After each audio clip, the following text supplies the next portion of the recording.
Around the 21st century in Seoul, an enormous building appears out of nowhere and causes the first major disaster to occur.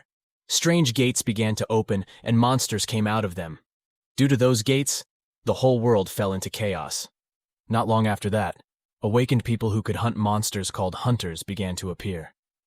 People starting to get peace because the hunter association and guild system have been put in place. But that peace didn't last long, because a second great disaster occurred. The great war between the divine world of Elysium and the demon world of Pandemonium has started. Deimos, the demon lord of the demon world, Pandemonium led the army of darkness to invade the earth. Following this move, an angel from Elysium also appeared to fight the demons. And slowly the world starts to turn into hell. However, the one who stopped this war was neither an angel nor a demon, but the savior of mankind, the hero. With the appearance of a hero who possessed extraordinary power compared to the other awakened, the demon lord was finally defeated, and the war came to an end.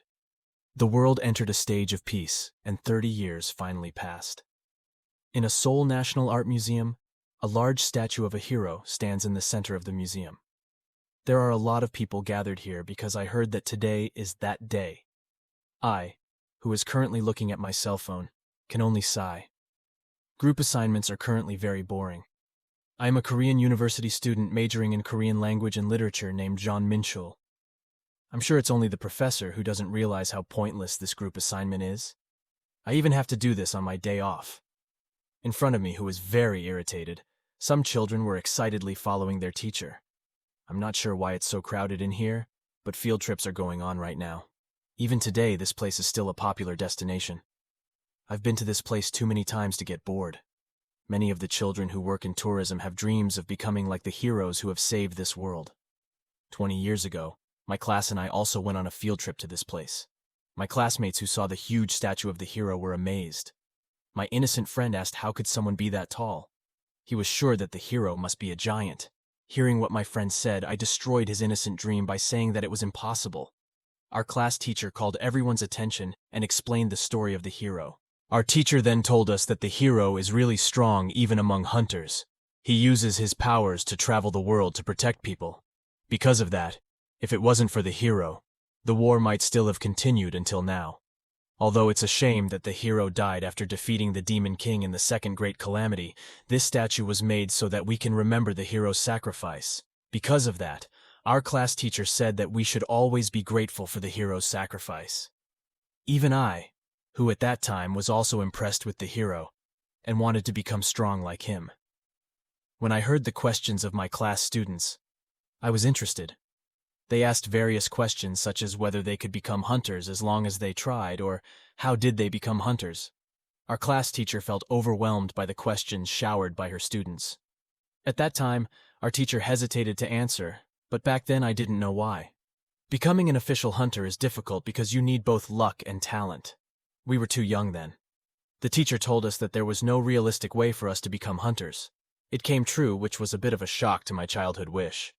After looking at the time on my phone, it should be time to gather now.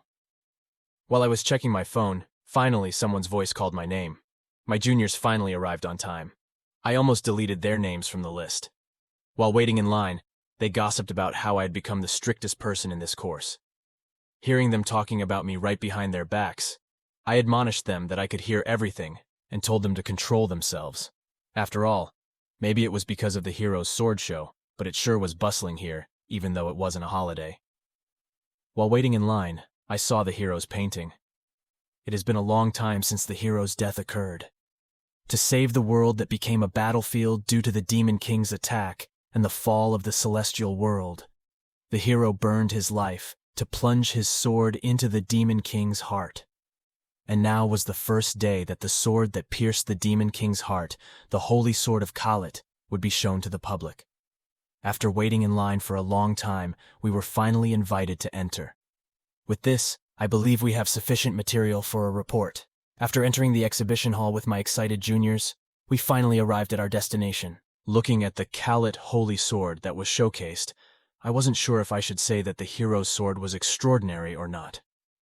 For that sword only shined more brightly than any other sword. As I was looking at the sword, I saw the sword floating. At first, I thought that I was just looking wrong. but right now the holy sword is floating in front of me. I thought that this was just a special event performance. But suddenly, the holy sword pierced my stomach. I don't understand why I was stabbed by a sword and who is this person in front of me. I then realized that I was the hero who stabbed me. When I was stabbed, the mouth praised the hero. I was shocked and did not understand why my mouth was talking to itself. My mouth then introduced himself as Champion Deimos and said that he didn't expect to meet such a great warrior in a remote dimension like this.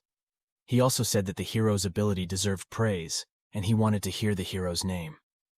Following this conversation, I started to think that maybe I'm Champion Deimos.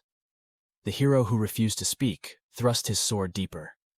Since the hero refuses to talk, Deimos then warns the hero not to let his guard down as he intends to meet again. After that, Deimos laughed out loud. While all this was going on, my head hurt so much that it felt like it would burst. Because of all this pain, I can only scream in pain.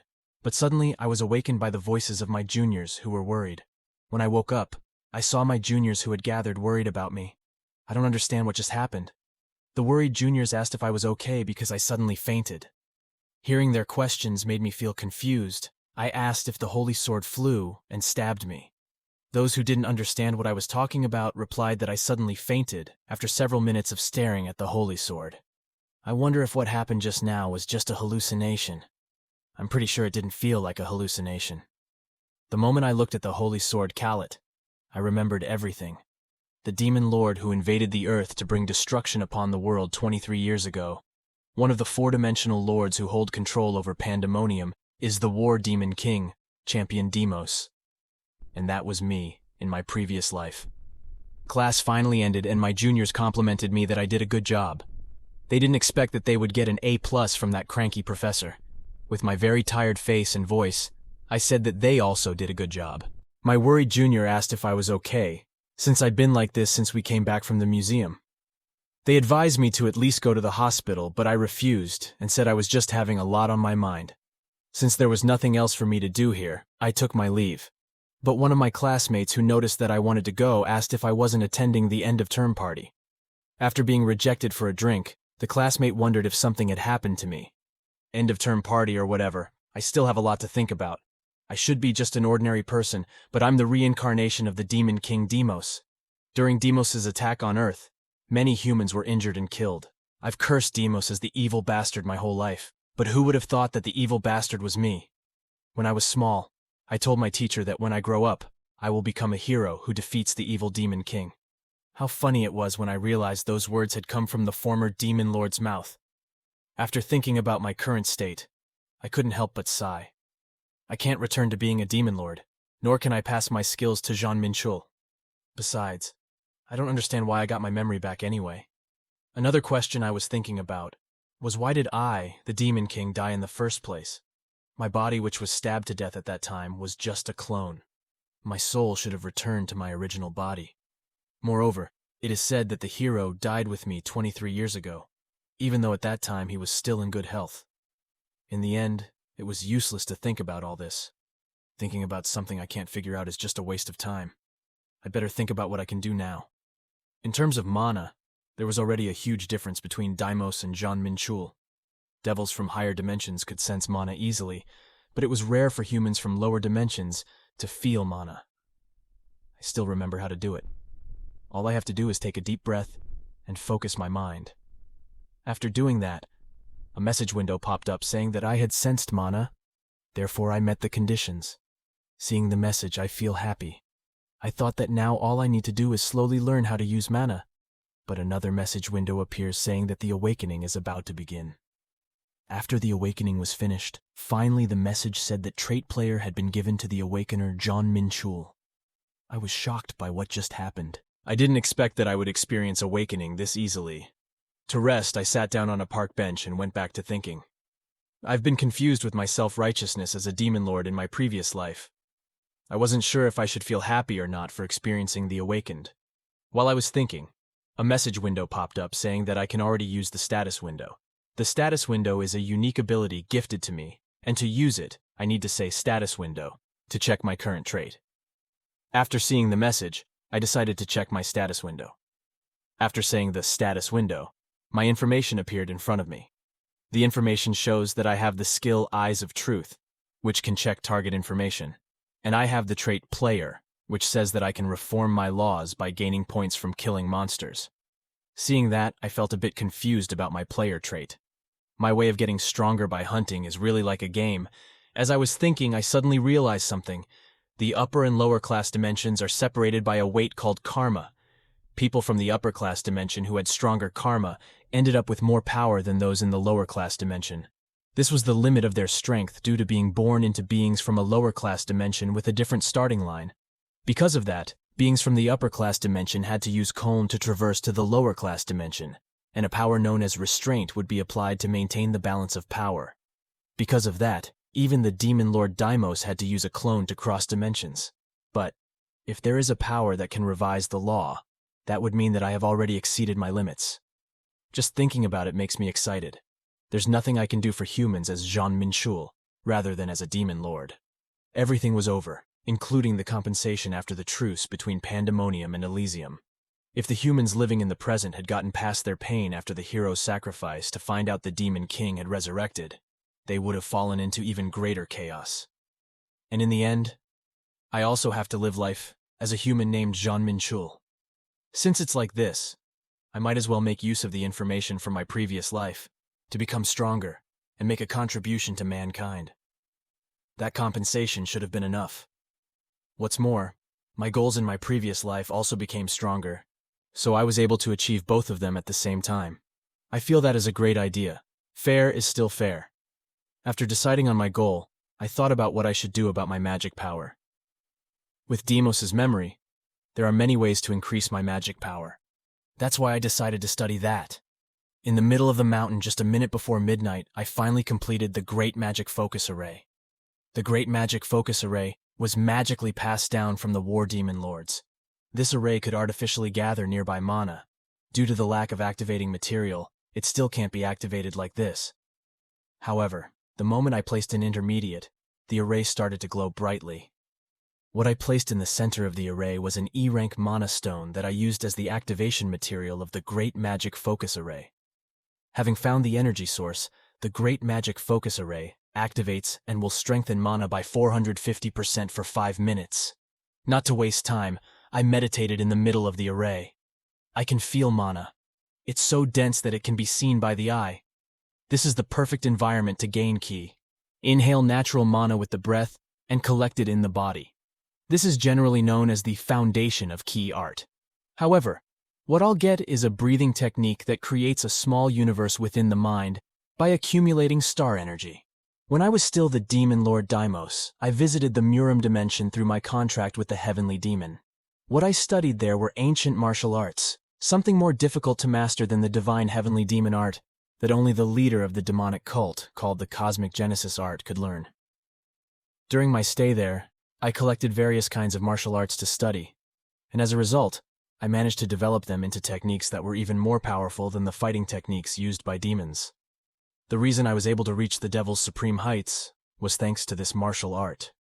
Therefore, there is only one choice I will take. I will merge the streams of stars. While meditating, I felt a very strong pressure. The star power will destroy my body the moment I let my guard down. I was then surprised to see a world that looked different. If I stopped now, my fate would only be to die or go insane. An incredible amount of energy, too great for a single life to take in. But to me, who used to be a demon lord, this pain is trivial. The duration for the Great Magic Focus Array has fin. The Cosmic Genesis. Art skill was finally acquired, and the Cosmic Genesis art reached 1 star. Because of that, my body was strengthened thanks to the effects of the Cosmic Genesis art. Strength, agility, tenacity, vitality, and magic power increased by 5. The Cosmic Genesis art was a mana-breathing technique that created a small universe within the mind known as the Dantean world. With that art, I can absorb the waves emitted by the Light Nebula and Dark Nebula into the Dantean world to use as I wish. After meditating, I felt that my body was all sticky. I wonder if my other techniques are also included as skills. While checking my status window, a message popped up saying the Light Nebula and Dark Nebula's powers had merged. Due to the creation of a new power from the union of 2 opposing forces, magic power has now turned into chaos power, and mana has turned into chaos energy. Seeing the message, I was shocked and confused. After finishing my business, I, who have now returned to my bedroom, checked my status window again. Chaos power and chaos energy. I have never heard of both of them. So the Cosmic Genesis art uses the power of darkness and light. I wonder if I just absorbed Dark Nebula's power because I used to be a devil. If I can fully utilize the Cosmic Genesis art and absorb the power of the Light Nebula and Dark Nebula, I can become the strongest in this dimension. The next day, to work as an awakener, I went to register first with the Hunter Association. This is a place where I can see the happiness of those who succeeded in awakening and those who rejected their results. And for me, the results are finally out. Seeing the results of this test is truly tragic. I asked the appraiser who gave me my test result if there was an F grade, and he replied that the lowest grade was E. The Hunter Association assessor looked embarrassed. Looks like he saw my test results. The association couldn't detect chaos power because all that was listed was magic power. Out of curiosity, I asked the appraiser what the bracket next to this stat was. He also replied that it was the potential of an awakener. He then explained that awakeners develop by absorbing some of the magic power from the monsters they kill in towers and gates. Those brackets show the limits of their development. Hearing that, I realized that ordinary hunters had growth limits, but that's not a problem for me. The appraiser then said that although this was a rare occurrence, there were hunters who obtained strength that surpassed the amount of potential that the Hunter Association could measure. If I register as a hunter, even if it's not towers or gates, there are still many areas where I can use my abilities. Thus, the appraiser tried to cheer me up and said not to be too upset and do my best. Even though I wasn't disappointed at all, I thanked the appraiser. Having already received the Awakener test results from the Hunter Association, I left the Hunter Association building. As I exited the building, I saw a lively atmosphere outside the building. As I expected, the official guilds have already started trying to recruit new Awakeners to their guild. Many people advertise the benefits of joining their guild. When one of the guilds glanced at me, they immediately looked disinterested. It seems that news of me being level E has already spread. It was really fast, but not a problem for me because I hate troublesome things. All of my stats are level E except for magic power. While scratching my head, I thought that I seemed to be someone all the guilds didn't want. But just as I was thinking like that, a message came to my phone.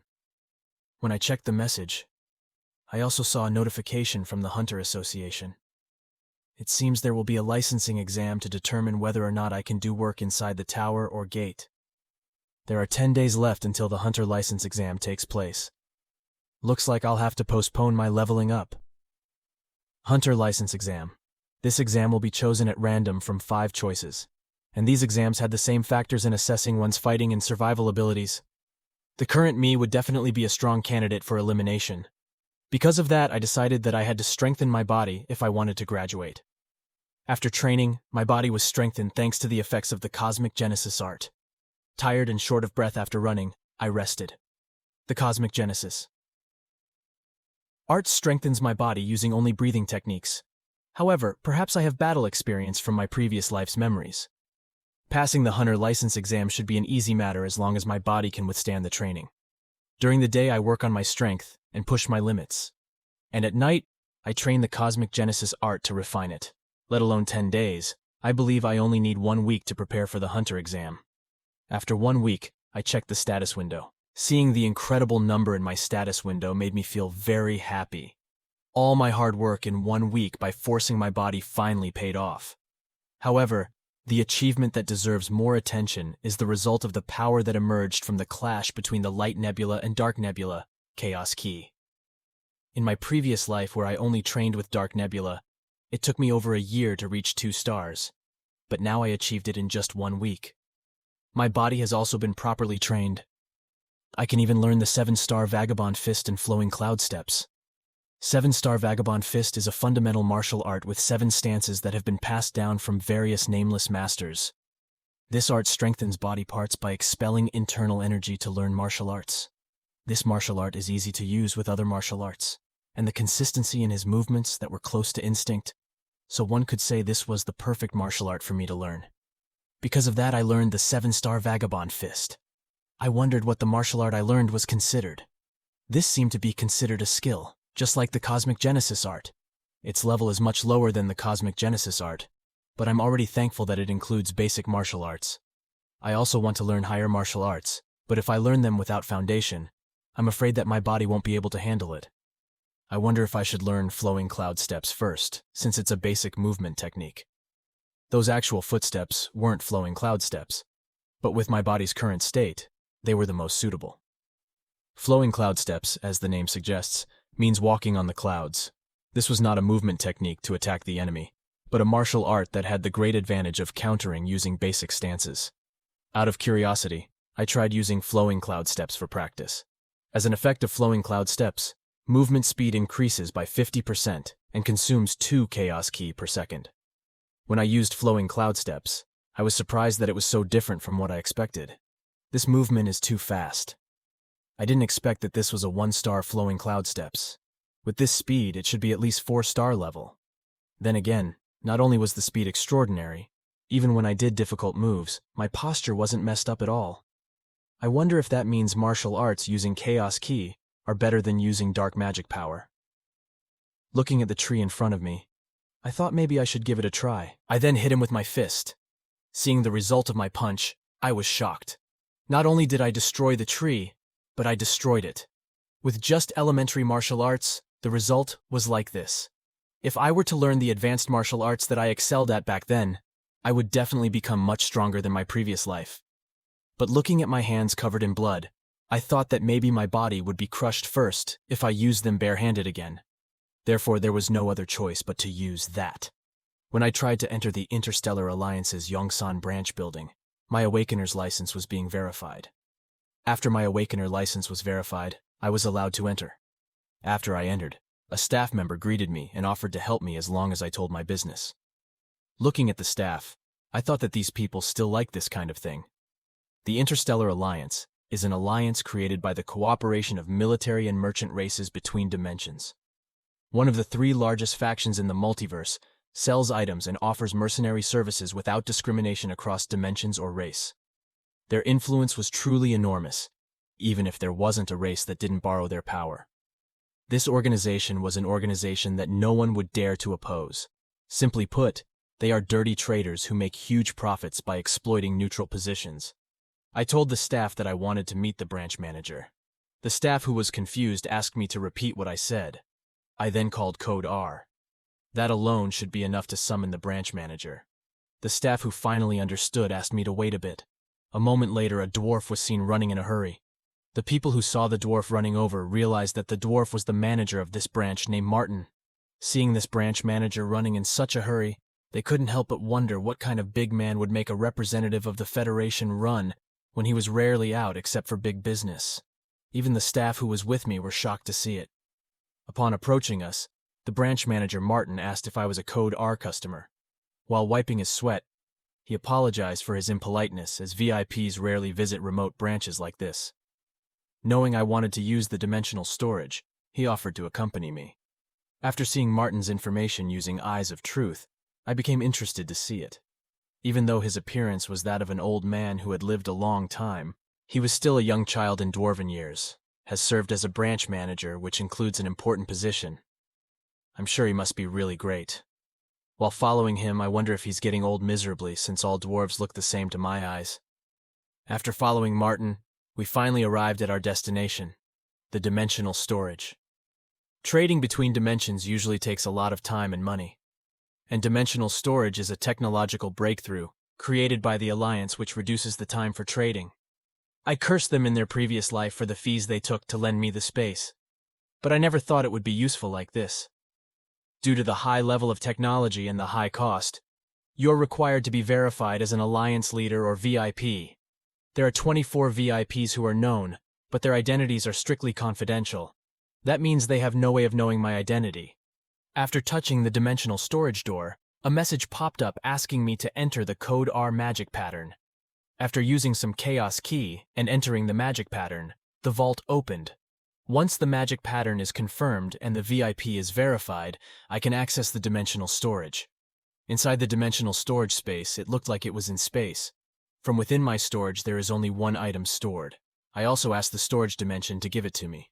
If only I had known that I would be reincarnated, I would definitely have kept more things. But I should be grateful for at least keeping this since I can't bring it down to Earth.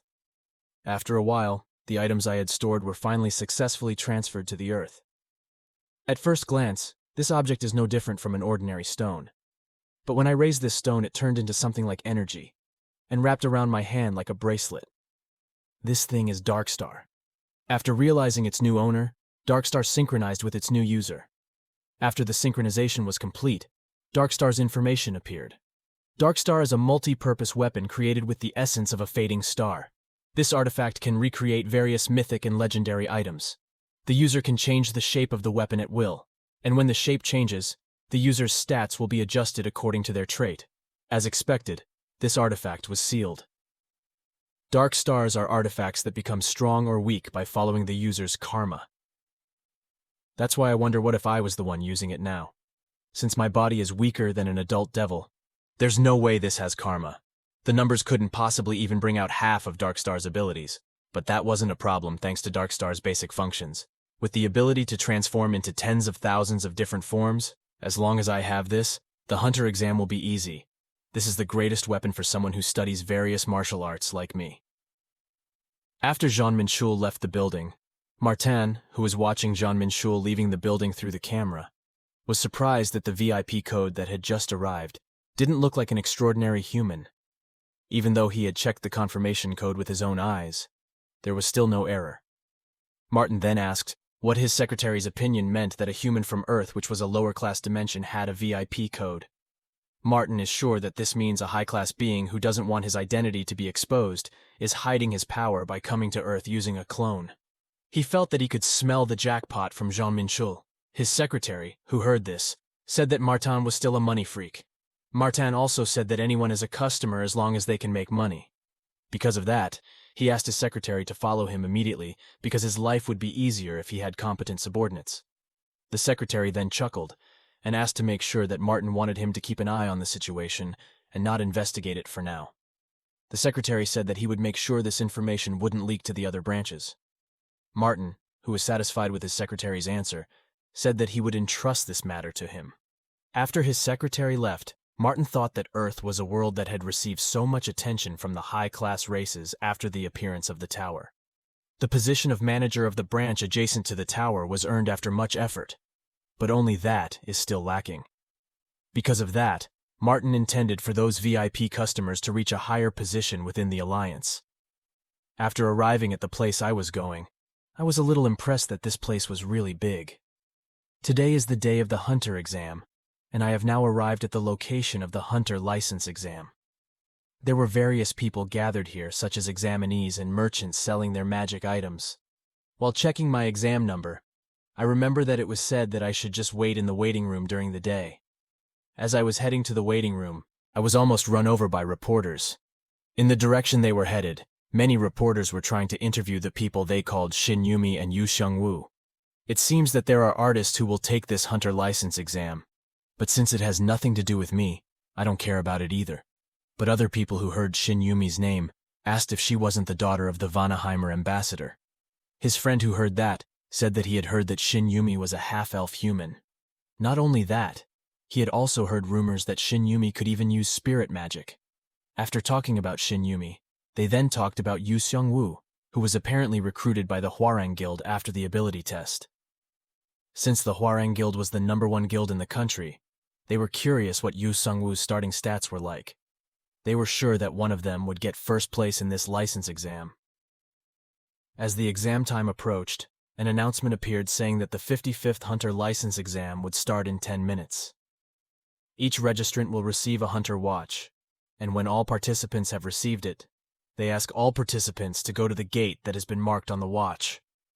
After arriving at the exam venue, I felt that this place wasn't natural terrain. I wonder if this is an artificial gate. The other entrants who were with me felt the heat, and wondered what the examiners could expect with the examinees taking the exam in this kind of environment. After all the participants had gathered in their respective places, an announcement appeared saying that the theme of the 55th Hunter license exam would be announced now. The theme this time is survival. The participants will pass as long as they collect 100 points before the exam ends. For further details listed on the watches of the participants. To gain points, defeating normal monsters will earn 1 point. Defeating named monsters will receive 10 points. Defeating boss monsters will receive 100 points. And defeating other candidates will receive half of their points. In addition, surviving until the end of the exam will earn 50 points. Each registrar will start with the same amount of shield energy, and it will decrease with each attack. Registrants who run out of shield energy will automatically fail and will be moved directly outside the test location. Hearing that explanation, I thought that this exam was quite intelligent. The announcement further explains that there are 3 ways to pass the test, namely hunting 50 normal monsters, participating in raid bosses marked on the map, or defeating other candidates. This meant that opponents that could be fought were everywhere. This exam really excited me. Basically, to earn points, participants must compete due to the limited number of monsters. Someone will be sure to lack points. Because the system is like this, the participants are forced to attack other participants. This exam blatantly set up a situation that made everyone fight each other. Even if there were people who suggested teaming up, I thought that it was troublesome to move around in a group and also didn't suit my style. Besides, what I'm after are boss monsters. After exploring this forest, I wonder if no one is fighting, because I think watching fights is the most fun. But just as I was thinking that, I heard the sound of a steel crash from a distance. I thought that this was a chance to see what the other participants were capable of, but I really couldn't miss a good fight. When I headed towards the source of the sound I heard, I encountered a monster in the form of a panther. I guess I should start with this one and change my plans. To fight, I also changed Darkstar into a spear and envelop my body with aura. Due to chaos flowing through my entire body, all stats other than chaos power increased by 40%. I then used flowing cloud steps and shortened my distance from the monster. The monster that saw me approaching started to roar. Even though it was an illusory monster created for a test, its killing intent and overwhelming power felt real. Its skin is thick, and its strength is great. Taking his attacks with a body like this wouldn't end well. Seeing that the monster was charging towards me, I dodged and attacked the monster's back. The stricken monster then reacted and attacked me using its spiked ball-like tail. I, who noticed the tail attack, also dodged the attack. It feels a bit difficult to use melee weapons because of the tail. Because of that, I had to change my plans. I also waited for the monster to make a move. When the monster lunges, now is the time. I aimed my spear and used 8 Chaos Ki to use the Demonic Spearmanship breakthrough, Yo-Clan Spear Art. Demonic Spearmanship is a demonic swordsmanship that only focuses on killing the target's life. This spear technique was specialized in destroying the target as fast as possible. With this technique, I easily crushed the monster's head and defeated it. Since I defeated the named monster named Stalker, I also got 10 points. The quality of this dungeon was higher than expected. If named monsters are this strong, I look forward to fighting boss monsters. When I was feeling happy, 3 people came up to me and said that I stole something they were after because I killed the named monster they wanted to kill. Because I looked fearless, they asked if I didn't know who they were. They later introduced themselves as the famous 3 brothers, Black Trinity. Black Trinity consists of 3 brothers named Kim Youngjin, Kim Youngchul, and Kim Youngsu. Seeing their behavior, it seems they want to challenge me. I think they came from the origin of the sound of fighting that I heard earlier. They seem to target participants when they are weak. I also decided to use Eyes of Truth on them. After looking at their status windows, they were much stronger than me from a physical stats point of view. Their potential is also not bad. Seeing this, I laughed too. Seeing me laughing to myself, they were confused. I then said I don't care about Black Trinity, 3 ridiculous brothers or whatever. Enough talking, and challenged them to come forward. The 3 brothers who heard my challenge felt angry. The annoyed Kim Youngjin and Kim Youngsu told their eldest brother that they would shut me up and teach me a lesson. They also lunged with their weapons and shouted at me to die. As they charged, I dashed between them and changed Darkstar's form from spear to knife and attacked Kim Youngjin. When I attacked Kim Youngjin, Kim Youngsu attacked me from behind, but I dodged his sword attack. I thought that the teamwork of the 3 of them was good, but they chose the wrong opponent. I also used the Burning Dagger, the Beauties of Nature technique, and attacked Kim Youngsu. Kim Youngsu, who was hit by my attack, screamed in pain. Burning Dagger. The Beauties of Nature is a self-defense martial art created by dancing women from the sect of beggars who are specialized in killing opponents using a little force and parry attacks. Kim Yong-soo, who was overwhelmed by my knife attack, could only endure and shouted at me to stay away from him. Kim Yong-chul, who saw this incident, thought it would be difficult for Kim Yong-jin to use magic when I moved that close. Feeling fed up, Kim Yong-chul threw his spear and told me to stay away from their youngest brother. Realizing the attack thrown by Kim Yong-chul, I jumped to dodge. Seeing me jump to avoid it, Kim Yong-chul laughed and said that it was over for me. With his magic, Kim Yong-chul threw a fireball at me. But in the face of that fireball that came to attack me, I smiled and sliced through the magic with the 5-tiger slashing technique. This technique is the epitome of the martial arts of the Habukpung family, who are renowned for their military nature and use of their sword techniques in combat. This was a powerful sword technique that was used in real combat. The three brothers who witnessed this could only remain silent in confusion because they did not understand what had just happened. I then used the spear that Kim Yong-chul threw as a foothold and jumped towards Kim Yong-jin. In front of Kim Yong-chul, who was shocked, I said that this is the end for him. I also slashed Kim Yong-chul's chest.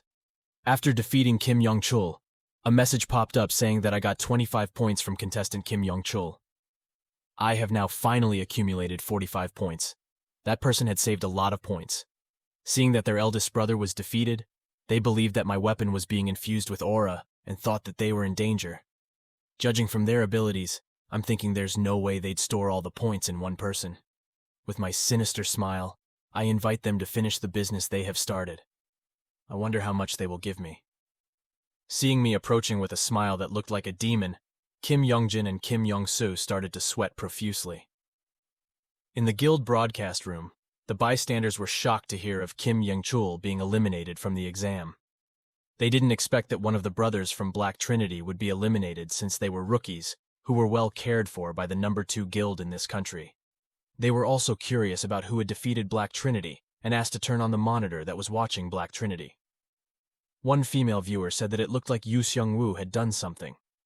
As he had heard from his guild master, Yu Seung-woo was a newbie who was found by the nation's rank 2 hunter, Lee Won-taek, and trained directly by him.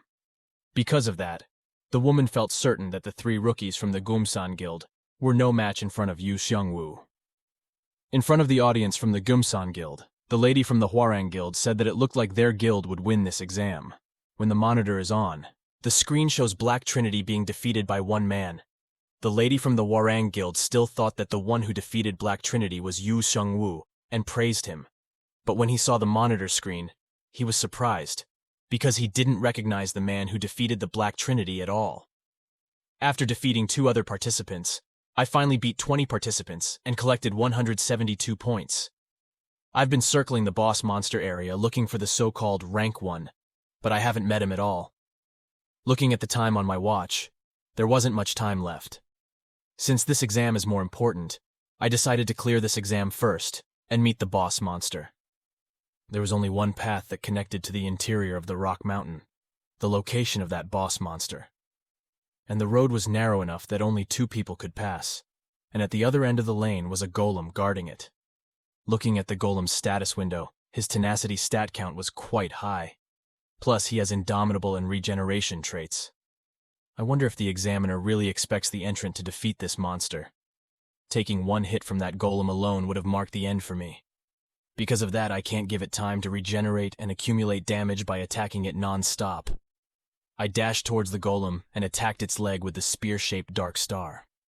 Since my attacks were too shallow, the golem announced and counterattacked with its fists. When the golem's fist landed, nothing hit it. I, who had dodged the golem's attack, said that it was very kind of the golem to notify its movements. I thought it had been a while since I'd been in a fun situation since 3 ridiculous brothers attacked me. But this made it all the more interesting. It would be too much of a burden if I used the 5-tiger slaying blade technique once more. Because of that, the next attack would be perfect for me. I changed the form of Darkstar to a large axe and used the Great Mountain Axe technique to strike the golem's shoulder. The Great Mountain Axe technique was a martial art that boasted extraordinary strength by strengthening the axe's characteristic of cutting and destroying. Since my attack was effective, the golem tried to counterattack. The size of the crack I make doesn't matter. If 1 attack is still not enough, I just hit dozens or hundreds of times to defeat him. With the Great Mountain Axe technique, I attacked the golem repeatedly on various parts of its body. While I was in the middle of a battle, Shin Yumi suddenly noticed that there was another visitor before her.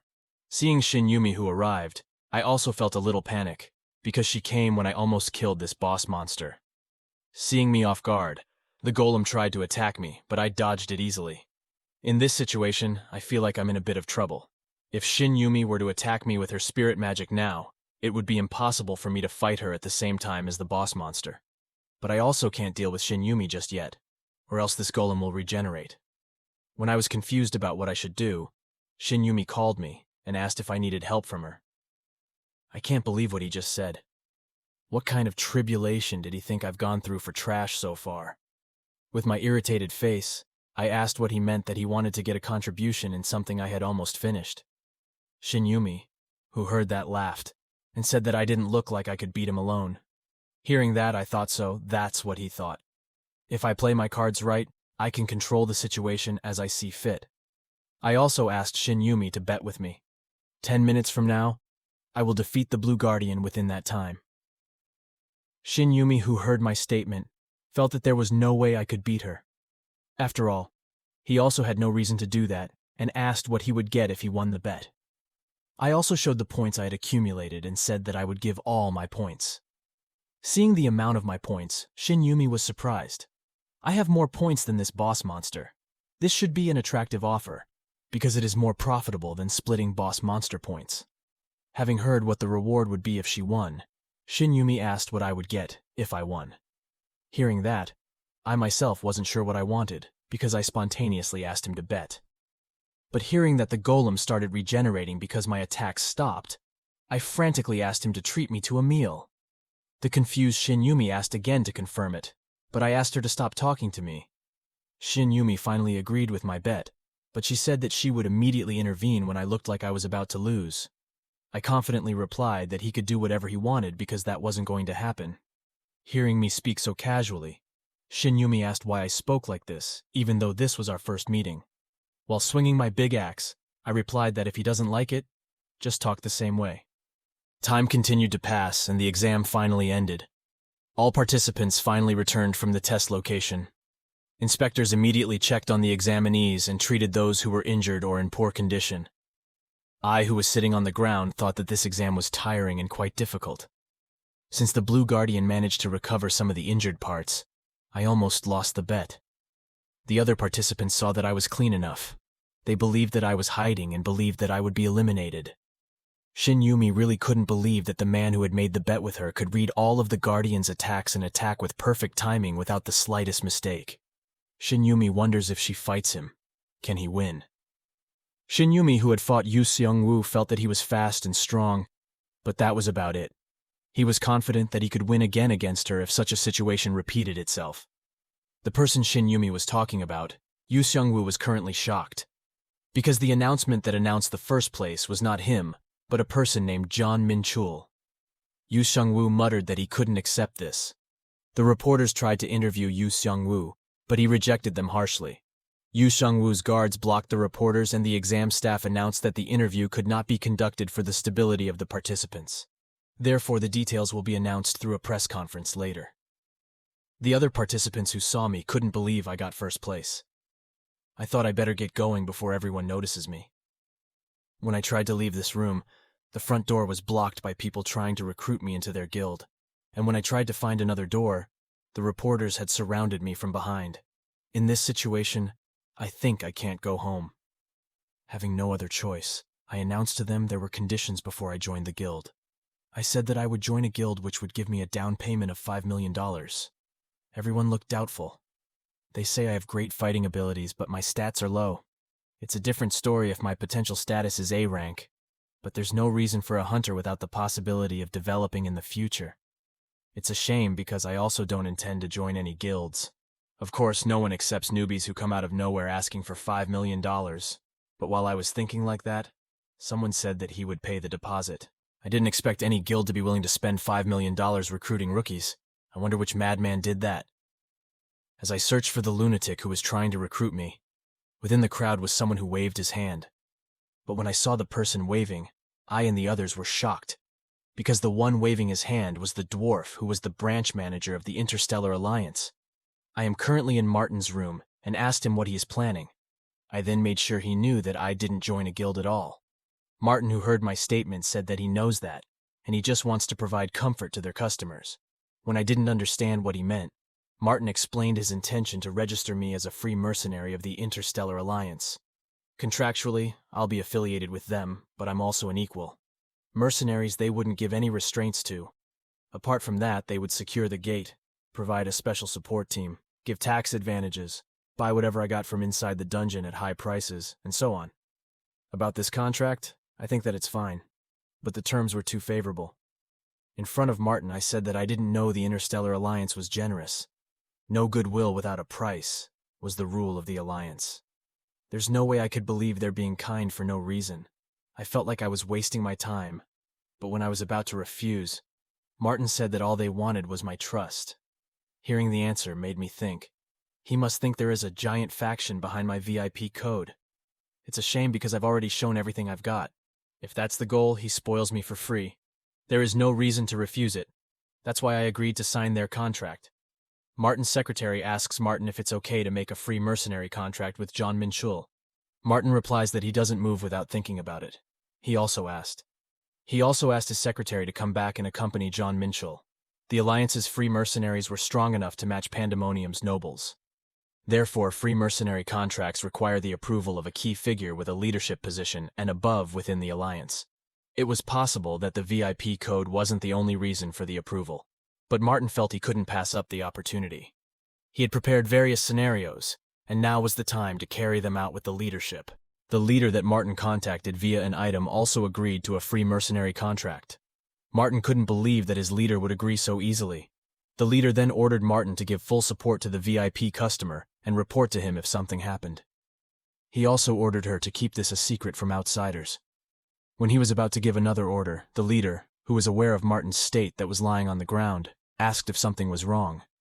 But Martin replied that there was nothing wrong at all. Martin really did not understand. The leader initially seemed indifferent when he told him that this person was a VIP, but his reaction immediately changed when he saw the video of the fight.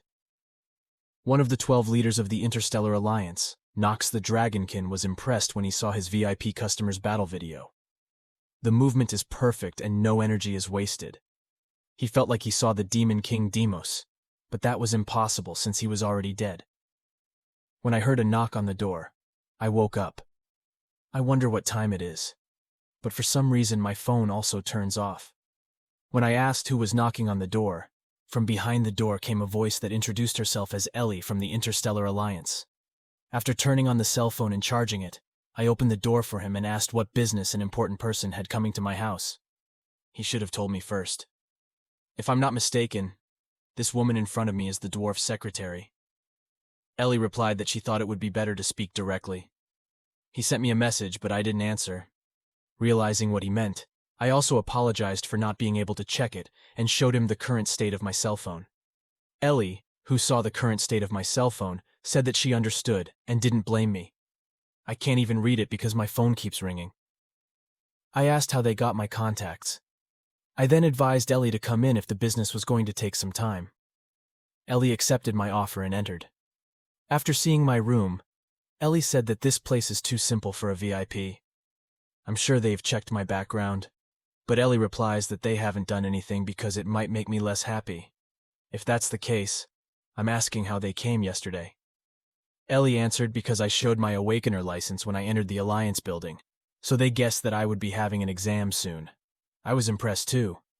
They made sure not to cross the line with me. This is very good for me because they are good at reading the situation. Not wanting to mince words, Ellie also gave me a card and various other things. When I asked what it was, Ellie replied that this was a work cell phone, a card with contract fees and a savings book. Hearing Ellie mention the contract fee, I wonder how much they give. When I saw the amount of money, I was surprised because they have given $4.7 million. Ellie explained that they couldn't make it $5 million due to taxes. I didn't expect that they would actually give all of this away. Ellie, who heard what I said, laughed and said that she didn't expect that I would be so surprised.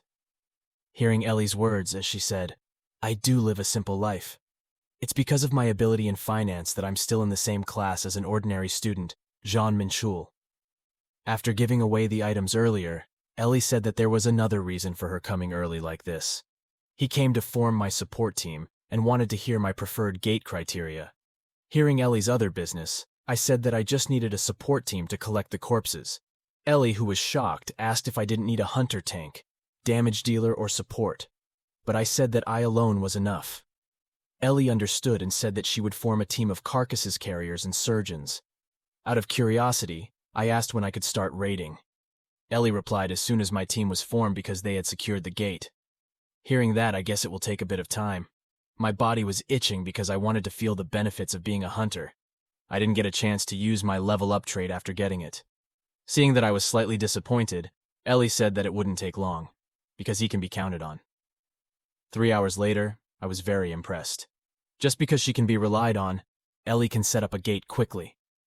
With confidence, Ellie said that she could be relied on. With his work efficiency, it's no wonder he's so confident. While we were talking, someone came up to us and asked if I was the rookie that caused such a stir during the last license exam. Noticing people coming, Ellie introduced them as a support team that would help me. The leader of the support team came and introduced himself as Jeon Minchul and asked me to shake hands. I took his hand to shake his hand and introduced myself. I then explained that only I would be hunting inside the gate. When I was done, they would be gathering resources. Seeing the new hunters who entered, Jeon Minchul thought that he had come because of the request of division head Ellie. Previously, when Jeon Minchul didn't know who Jeon Minchul was, he was curious about which big person had made them gather here in such a hurry. Jeon Minchul was sure he had never heard of that name before. His subordinates who heard Jeon Minchul's words said that that person was the one who ranked first in the last license exam. Jeon Minchul is impressed that his subordinates know things that he doesn't. His subordinates laughed and said that it was yesterday's exam. Of course he didn't know about it. After a while, they realized that a novice with no experience was doing the raid alone. They were sure that the rookie would call another team after hunting for a bit because they weren't strong enough. Some even resent that he wants to take a day off, and he doesn't want to risk his life for this. At this time, the support team that witnessed me kill the thorned bull were shocked as well. They were shocked that I killed a thorned bull, one of the wildest and most powerful D-level monsters in one strike. While they were in shock, I warned them that we're going to get a little busy. That's why I want them to make sure to stay strong. Seeing my experience continuously increasing, I got even more excited. When I get enough XP, a message appears saying that I have leveled up. The message asked me to open the status window and increase my stats. My level has finally risen. Excited, I asked the support team to rest here for a bit. The support team was relieved to finally be able to rest. They didn't expect that novice hunters would actually raid alone. The leader of the support team, who saw his subordinate slacking off, scolded him. After checking the status window, I realized that I had 5 points remaining. I read an explanation that every time a player levels up, they gain 5 stats. You can use points to increase the stats you want. The stats I will raise have already been decided. I will put all points into chaos power. Seeing the increased chaos energy, I thought that this was really crazy. Knowing chaos energy increases 10% in 30 minutes of hunting, looks like getting stronger won't take that long for me. Just thinking about it makes me so excited. The wisdom monkeys that were trying to kill me threw fireball magic at me from the top of the tree, but I easily killed a crowd of wisdom monkeys who only looked like bags of XP to me. The panicked wisdom monkeys could only run away and ask for help from anyone. Jeon Minchul, who witnessed this, he thought that the rookie hunter was really a battle-crazed devil. People said that he was a brat with no fighting experience. That's just plain bullshit. That fighting style was more like one of the near-perfect of many battles. Jeon Minchul thought that he seemed to be tasked with helping a very extraordinary child. He found it hard to believe that what he witnessed right now was the skill of the new hunter. Jeon Minchul can't wait to see how far he can fly. Seeing the last wisdom monkey trying to run away, I chased and killed it with my spear. I finally got to level 5, and my stats got even stronger. After eliminating the window monkeys, I thought this raid only had boss monsters left. Since I decided to try raiding boss monsters, I asked if it would be fine for them. Although a bit hesitant, Jeon Minchul agreed that they would do according to my plan.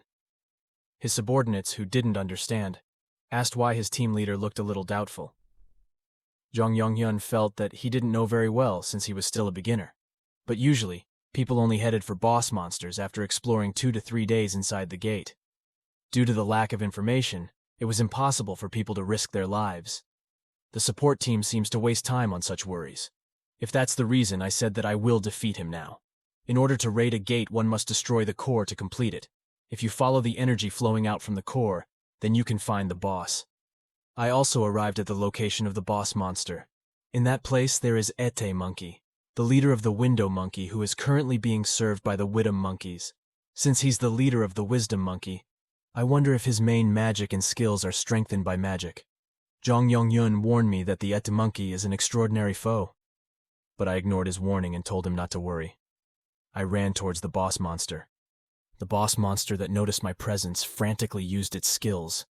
In front of me also appeared a totem. A message popped up saying that I had entered Totem of Paralysis LV. 1 range.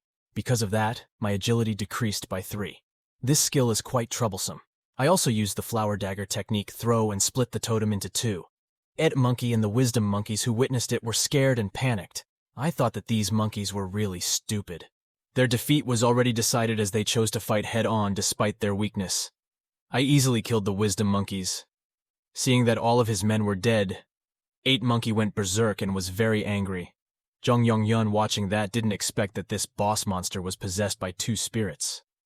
This boss is clearly stronger than the usual Eat Monkey.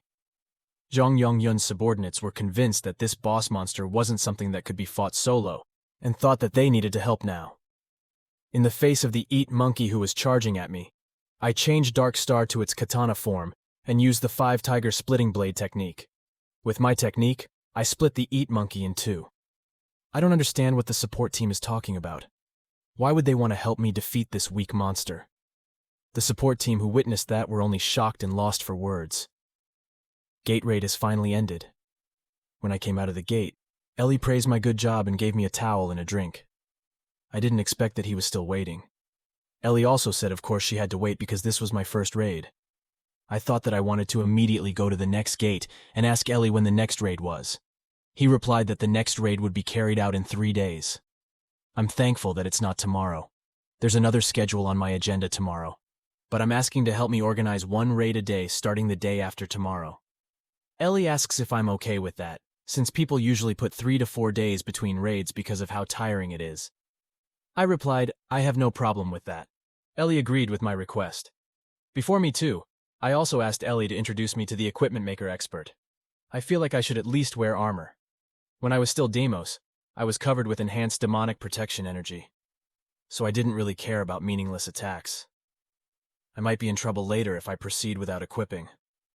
Hearing my request, Ellie said that she has a master belonging to the Union that she can communicate with me directly. Ellie will contact him once he has arranged the meeting. He also said that it wouldn't take long. Hearing that, I can only look forward to it. After exiting the building, the 2 golems guarding the building thanked me and said that I could come back any time. I feel empty for spending 400 million won on equipment alone. I didn't expect the expert he was going to introduce me to would be that dwarf Martin. For some reason, I can't seem to trust the dwarf. I'm satisfied with what he's shown so far, but this is a different matter. But since he convinced me, I don't think there would be a problem believing him. While on the bus ride home, I thought that I should train my mind as soon as I got home. But suddenly this bus was shaken. Looks like there's been an accident. I wonder if this bus just hit someone. But the people on the streets were surprised because a gate suddenly appeared in the middle of Seoul. People on the street are panicking now because a gate suddenly opens in the middle of the road. I was surprised to see a gate that could open in the middle of Seoul, and again, the gate is black. What I saw yesterday was blue. From the gate came out a werewolf. The civilians began to flee in panic. One by one, the werewolves started to leave. The civilians were wondering when the Hunter Association would be dispatched. Amidst the civilians running around, a little girl was crying because she had lost her mother. In front of the crying little girl appeared werewolves who tried to kill and eat her. I lifted the little girl and stabbed the werewolf with Dark Star's spear. In the face of that Dark Star's corpse, I said that using martial arts on monsters seemed to be a waste. Therefore, die and increase my stats. After defeating the werewolf, I also get 2.5% XP. Dark Star's level is so low that I don't get much XP. But suddenly a message said that I can absorb the chaos energy that Dark Star has. That message really intrigued me. Because there were too many Dark Stars, even the rank D hunters here found it difficult. Mana and the durability of their weapons are running low.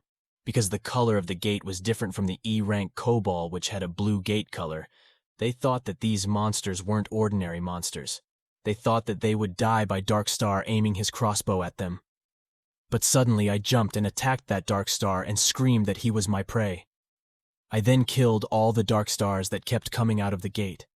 The hunters who watched looked very surprised and asked who I really was. To the hunters, I told them to go and help to evacuate the civilians while I stopped them. After the hunters left, I excitedly jumped into the crowd of Dark Stars and shouted that they were my XP. At a cafe, a man in a suit came to give his company card and introduced himself as Jeong Seong-hee. He then said that he had heard that I had handled the gate break that happened in the middle of the city without any warning. Because of that, there will be irreparable damage if no one can deal with it soon. He then said thanks to my actions, they were able to keep the damage to a minimum. As the representative of the Hunter Association, Jeong Seong-hee bowed his head and thanked me. Not really sure what to say, I said that it was just something I had to do. Jeong Seong-hee said that the Hunter Association had rewarded him for handling the gate break. He explained that there would be prize money as well as loot from the monsters I defeated. Jeong Seong-hee turns out to be a hunter from the Hunter Association's security team, from which I sensed he might be a B or A rank. I felt that I didn't need to use the Eye of Truth. I doubted that I would ever see him again, and I had no interest in this person at all. I intend to have Ellie handle everything since it looks like it will take some time. That's what I thought. But 1 week later, Jeong Seong-hee appeared in front of me again. I never thought that we would face off like this. I didn't expect to meet this person here. An A-rank hunter, Jeong Seong-hee. If you ask why this situation happened, this story happened 2 days ago. When I fought the two-headed werewolf, I sliced off its head easily and got to level 11. After the stool gate incident ended, a week had passed. Thanks to attacking the gate every day, I was able to raise my level to 11. However, it was slowly getting harder and harder to level up in stat. I need to quickly get equipment and go to a higher-ranked dungeon. When he saw me practicing, Jong Yong-yun, did I practice again without rest? I replied that such a time was the right time to practice, but the support team who heard it thought differently. They are very much resting at the moment. The gate hunt is finally over. When I left the gate, Ellie was waiting for me outside. Ellie, who heard what I said that her job was to help me. I also said that he shouldn't have time to wait for me if he works in the Interstellar Alliance. But he asked me to think about this as his branch really cares about me. Even though he was the dwarf's direct subordinate, I felt that the two of them treated me in a completely different way. Ellie then also said that the Martin branch manager wanted to meet me because he said that the equipment I ordered was ready. Hearing that, I said that I should apparently take a break from attacking the gate tomorrow. This made me think that I wasn't sure how long it would take me to check the equipment. While I was thinking, the support team who heard our conversation burst into cheers. They were very happy because they could finally rest. They feel like they haven't had a day off in a very long time. Seeing their reaction, I was confused. Ellie and Jong Yong-yun, who laughed at that, said that they had done 2 or 3 times what they usually do. He kept silent because they made a lot of money, but it seemed like it was quite difficult for them. They say that rest is very important for all jobs. Hearing them, I also said that I'm sorry because I'm not normal. I wonder why the two of them are so compact. Because today's work was finished. Ellie said goodbye and said that she would pick me up tomorrow. The next day, I arrived at the Interstellar Alliance's branch. But when I arrived, many reporters came to interview me. They then bombarded me with questions. Since I didn't want to have anything to do with this troublesome thing, I ran away and left this matter to Ellie. Ellie, who was left behind, could only feel annoyed in her heart. While inside the building, I thought that I was about to get involved in something troublesome. Seeing that I had arrived, the receptionist of this branch shouted and announced that I had arrived. Because of that, Martin ran up to me excitedly. He then led me and said that he had confirmed that everything was prepared. Hearing that made me impatient to check it out ASAP. Martin says he is sure that I will be satisfied with this. Martin then pressed a button on the remote and a curtain opened. Once the curtain was opened, one could see various kinds of good quality equipment on display. At first I didn't really trust this dwarf, but this is really extraordinary. After using all the equipment, Martin asked me if I liked his product. I replied that they were absolutely perfect, exceeding my expectations. Martin said it was a real shame because if he had the time and budget he could make better equipment. But since there's nothing in the contract about helping me with equipment, I feel that this is far from enough since I want to maintain a positive relationship transaction with the Interstellar Alliance. I changed the subject and wanted to talk about something. Martin was acting cute with his old face and asked if there was anything else I needed. Seeing him acting cute made me feel very uncomfortable. I then asked Martin to prepare me to enter the B-rank gate, but Martin, who heard my request, was very surprised. He says that it's not possible for now. Martin explained that not only was the difficulty very different starting from the B-rank gate, but the standard of loot was also different. Because of that, there was a lot of competition. That's why starting from the gate rank B and above has a minimum requirement set by the Hunter Association. And the requirement to enter a rank B gate is to attack more than 40 rank D gates or more than 30 rank C gates. Hearing that made me think that even if I attacked the gate every day, it would take more than 2 months for me to enter a rank B gate. That was too long for me. Martin then said there was a second method, but this method was not widely used, and that was obtaining permission by fighting A-rank hunters from the Hunter Association. Hearing that made me excited too. I didn't expect that there was such a good method. The Hunter Association is one of the few international organizations with powers comparable to the United Nations, and at this time, Ellie and I were in the association's building. While walking with Ellie, I asked her if she was mad that I put her in front of reporters and ran away. With a calm face, Ellie said that she never held grudges when people left her alone and then ran off alone. I felt a little guilty hearing his sarcastic tone, but Ellie said he was just kidding. He also asked if I would be okay, because no matter how fast I get strong, I'll be fighting an A-rank hunter. I answered that since I don't, I'm not risking my life, so it's fine. And it's not that I'm arrogant, but with chaos energy, equipment, and past experience, it's hard just looking at my specs. I'm sure that I can handle it if I enter this test using my equipment and experience. While waiting in the A1 waiting room, a staff explained that losing this certification test would be decided by holding a duel with one of the A-rank hunters from the Hunter Association. Out of curiosity, I asked if I would pass if I defeated my opponent. Hearing my question, the staff said it was a funny joke. He explained that it was the examiner who would determine whether I would pass or not. I then asked how the match would be scored, but the staff refused to tell me because it was confidential. To satisfy my curiosity, Ellie whispered that they would be judging by basic skills, reaction speed, and ability to make decisions when in danger. I finally understand. After the preparations were complete, the staff asked me to enter. Seeing the contents of this exam room, I'm sure that this exam room is arranged like a gate. Then in the room appeared someone who said that he had been waiting for me. Seeing the figure waiting here, I was taken aback. Zhang Xionghe appeared and once again introduced himself as Zhang Xionghe, an A-rank hunter affiliated with the Hunter Association's security team. It is he who has been appointed as the examiner for this certification exam. He said if I did as I did, he was sure that I would be able to pass the exam without any problem. He then drew his sword and asked if I was ready. I took out Dark Star and changed its shape into a spear.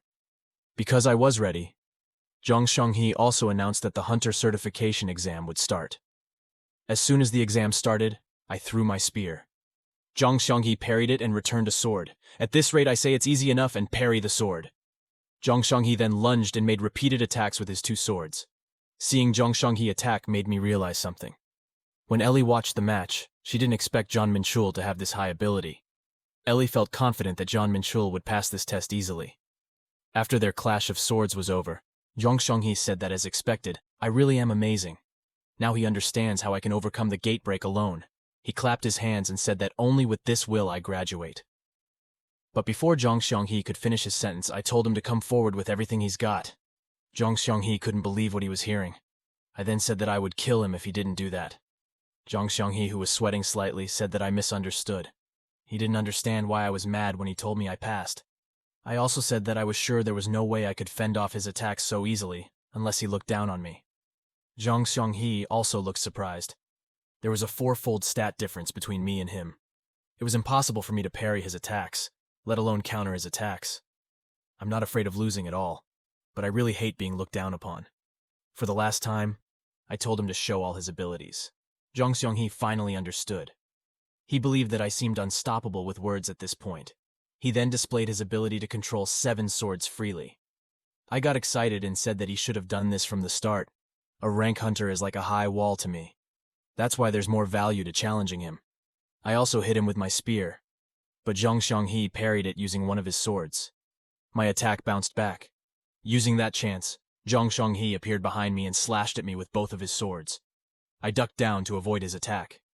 After dodging, I changed my weapon to a short sword and attacked him, just when I thought I saw an opening, but it turned out to be a trap since he had his fourth sword protecting him. The fact that the small sword could withstand that much force was testimony to how strong Zhang Xianghe's abilities were. But I wonder why Tia limited her skills to only swords. Me and Zhang Xianghe kept on exchanging attacks. Zhang Xianghe said that he kept surprising her. I also said that this was not the time for him to be surprised. Zhang Xianghe's attack was so fast that I barely dodged it. If we keep trading attacks like this, I won't be able to defend myself. I also used my ability and attacked him. Finally, Zhang Xianghe used 3 swords to fend it off. He finally showed his full potential. I feel that there isn't much difference between our attack power. I need to wait for an opportunity to strike back. While I was clashing swords with him, Zhang Xianghe said that I shouldn't let my guard down. I immediately noticed another sword flying to attack me. I was sure that I couldn't dodge this attack. Due to Zhang Xianghe's attack, I was thrown against the exam room wall and shattered the wall. Zhang Xianghe wondered if this was finally the end, but he was surprised to see me standing up again. He was sure that the impact of the strike just now was enough to shatter an arm. Zhang Xianghe, who was shocked, asked how I was fine after receiving that attack. He suspected that I deliberately loaded the explosion to escape. That attack really hurt. Using explosions to escape is really pinya. But I have to lose body parts if I don't have defensive skills in my armor. With my armor, I can consume mana to strengthen the physical defense of the armor. Everything is working according to my plan, but it's harder than I thought. Now that I've experienced the stat difference myself, I won't be able to get through like this. Because of that, I need stronger martial arts. I also concentrated and studied the 7-star demon sword. With this martial art, even my sword was enveloped in aura. Zhang Xianghe, who witnessed this, also said that this didn't look good. He then apologized because this was the only sword he was carrying, so he couldn't release 100% of his power. I said that it's fine because that's enough. Zhang Xianghe started lunging at me. I also started to use the 7-star demon sword first technique, sun-destroying slash. The shocked Zhang Xianghe tried to parry, but it was useless. The sword he used to parry shattered. Seeing that, I smiled and let go of the second slash. Zhang Xianghe was desperately holding back the slash and broke his 2 swords. Now he only has the last 2 swords and is very exhausted. That attack was too shallow to be a decisive attack. Since I still had Chaos Ki remaining, I tried to execute a 3rd slash, but I suddenly vomited blood. Me and Zhang Xianghe knelt on the ground. Ellie and the Hunter Association staff, who were worried, came into the exam room and asked if we were okay. At the same time, I said that this is my victory, and Zhang Xianghe said that if he brings 7 swords, then he will win. A moment later, we were laughing out loud. Ellie and the Hunter Association staff didn't understand what was going on. I also asked how my test results. Of course, Zhang Xianghe answered that I passed the test. 3 days have passed since I passed the test. I'm currently practicing my own martial arts. Mine's wounds are also almost healed. Now I can finally enter the rank B gate. I also came to the gate at Cheonho Station. Ellie, who was worried, asked if I would be okay. He already said that I should be treated, but I still come back. Moreover, the gate that I'm going to attack today is a B rank gate. I also replied that I told him beforehand that it would be more helpful for me if I wasn't taken care of. The Cosmic Genesis art has a body modification effect, so that means my body is getting stronger from the process of being injured and healed. Although it's a shame that I have to take a break from attacking the gate, but my body has improved, and this makes me want to fight immediately. Upon arriving at the gate, the support team complained that this place was much colder than other places. Zhang Yongyun, who saw that I was fine, asked if I wasn't cold. I replied that the wind was normal and quite fresh. Even though I said that, I actually dispelled the chill using Chaos Ki. Since his coat bothered me a bit, I considered taking off my coat. Zhang Yongyun, who heard that, asked not to do that because it would only make him feel colder. Out of curiosity, I asked them if they could help me. Zhang Yongyun replied that they would get better if they made temporary camps, but if this kept up, their bodies would freeze and their work would slow down. Hence, while they were setting up camp, I said that I would take a look around the area. While walking around, I thought that this place is bigger than I expected. Just when I thought that I had come this far but still couldn't find any monsters, a Yeti suddenly attacked from within the snow. I was just wondering why I can't see them with my naked eye. The Yeti lunged and I dodged it. I didn't expect them to be able to camouflage when they were that big. The Yeti then let out a slash with its claws. With my hands, I fended off it. I was a little nervous because I was about to enter a high-level gate, but I didn't feel anything special at all. It almost feels foolproof. With the 5-tiger slashing blade, I slashed the Yeti's head. I also got 2.7% XP from the Yeti. Based on the monsters from the rank D gate, I get 0.2% to 0.3% XP. But even though the difficulty level was almost the same, I got 10 times the XP. As I thought, this is the right choice for attacking high-level gates. I have to thank the dwarf for this. At an office of the Hunter Association, an official asked Jeong Seong-hee what he had been doing. Jeong Seong-hee lowered his head and apologized. The higher-up then said that he had finally turned a reckless person like him into a person with responsibility. But he suddenly wanted to resign. It had been 10 years since the two of them had worked together. Therefore, the higher-up asked Jeong Seong-hee to give him a reason why he was doing this to convince him. Jeong Seong-hee also replied that this was a long story. He told me that a few days ago when he was certified, he met Hunter Jeon Minchul. The official also asked to make sure that the Jeon Minchul he meant was the person who overcame the gate break in the middle of the city. Jeong Seong-hee replied that it was true. Jeon Minchul, his early awakening rank evaluations are all E rank. But he is a hunter who single-handedly overcomes gate breaks and saves people. Even though he overcame the gate break alone, Jeong Seong-hee believed that the ability between the two of them was immeasurable. But he was the one who was arrogant. Instead, he was the one who scolded me and reminded Jeong Seong-hee of the true meaning of being a hunter. 3 days after the certification exam, Jeong Seong-hee as his senior apologized to Jeon Minchul for not showing him his bright side. Jeon Minchul also said that it was okay because he wasn't angry anymore. Their battle made Jeong Seong-hee learn a lot. Jeong Seong-hee believes that Jeon Minchul will continue to grow stronger.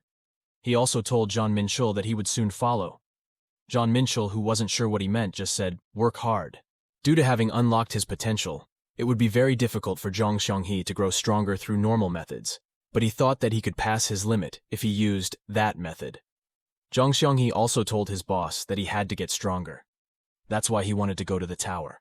His boss, who saw Jeong Seong-hee's eyes, thought that he must be crazy. The tower is a gigantic structure that appeared in Seoul, along with the first major disaster. If one passed the tower's test, then they could surpass their limit, but they would have to put their life on the line. Jeong Seong-hee is a hunter who has reached the highest level. His boss thought that he didn't have to fight so hard. The boss finally decided to tear up Jeong Seong-hee's resignation letter and said that he would pretend he didn't see this. Because Jeong Seong-hee had worked hard for a long time, his boss gave him a long vacation. Because his boss refused, Jeong Seong-hee lowered his head and said that he would take the vacation and would come back to greet him again. His boss then said not to forget to bring some souvenirs. Although Jeong Seong-hee seemed to obey his boss, he was sure that Jeon Minchul was currently advancing relentlessly on the path of righteousness now. Because of that, Jeong Seong-hee decided not to say anything. The third day of raiding the B-rank gate finally arrived. There is still 40 hours, 30 minutes left until the break occurs. If I don't kill the boss monster, then the monsters will keep appearing inside the gate. As long as there weren't too many monsters, there wouldn't be a break. So this was the best hunting ground. After continuously killing Yetis, I finally got to level 15. A moment later, a message popped up saying that this system is searching for traces of souls and awakening the power engraved within me. I then got Authority of Allurement and Authority of Hell. I was surprised to see it. The curious Jong Yong-yun asked if something was wrong. I replied that it was nothing and said that I would rest for a bit. The Authority of Sin used to exist in an ancient castle known as the Temple of Sins deep in the Pandemonium dimension.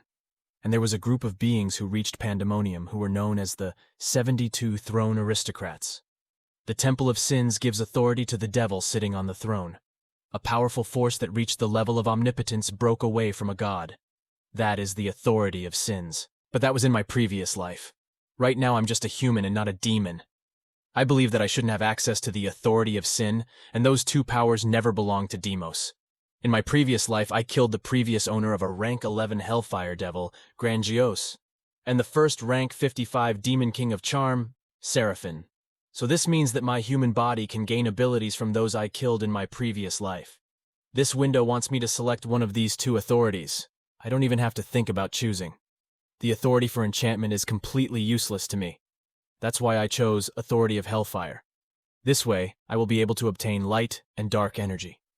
A moment later, a message appeared saying that Hell's Fire had been changed to Abyss Spark. I was so confused, because it makes me excited again. I can't wait to use my new skill right away. And coincidentally, there were 3 monsters stuck together at the moment. I also provoked the Yetis and called them white-haired gorillas. The Yetis who heard this were furious. I also thought that this was the time to try a new skill. Recently, the common sense that I know has been broken many times. I have been reincarnated in a human body, and I, as a human, can also obtain the devil's exclusive power, Authority of Sin. In the face of the charging Yetis, I also used Abyssal Flames. I know what Abyssal Flames are, but I'm not sure about Holy Fire. When hit by my flames, the Yeti could only scream in agony. Grangjio's Authority of Hellfire. If the owner has enough mana, then it will become a hellfire that will burn his opponent forever. That's what I remember. But I'm really curious about Holy Fire. Just by looking at the name, it sounded like divine power. In the end, I decided to find out. The angry Yeti friends started to surround me from the front and back.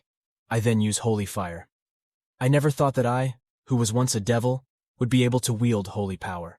Since holy power was a power used to repel evil beings, you wouldn't be able to use it as an attack. But those power things can be used as buffs on the user, which increases their physical abilities when used on themselves. Usually this power is considered as a support skill in battle.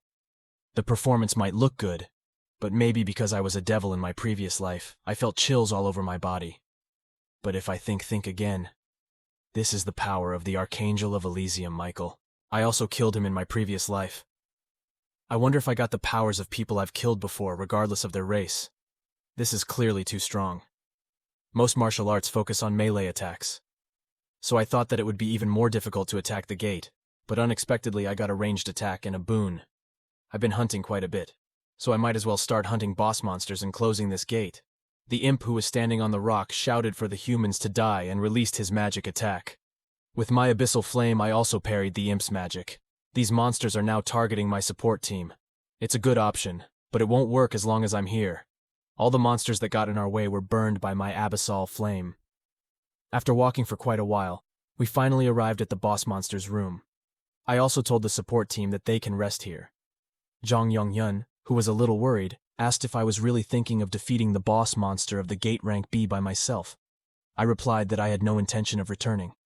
Zhang Yongyun also said that I can't die, because their lives will also be in danger if I die. To my support team, I assure them that I will definitely come back. As I entered, there was a voice asking if I was alone. Seeing the Yeti tribal chief's boss monster, Nonan, I replied that he was also alone. Nonan laughed and used the call slave skill.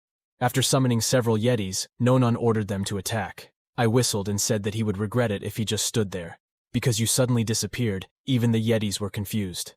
I suddenly appeared from behind them and attacked using the Great Mountain Axe technique to slit the throat of one of the Yetis.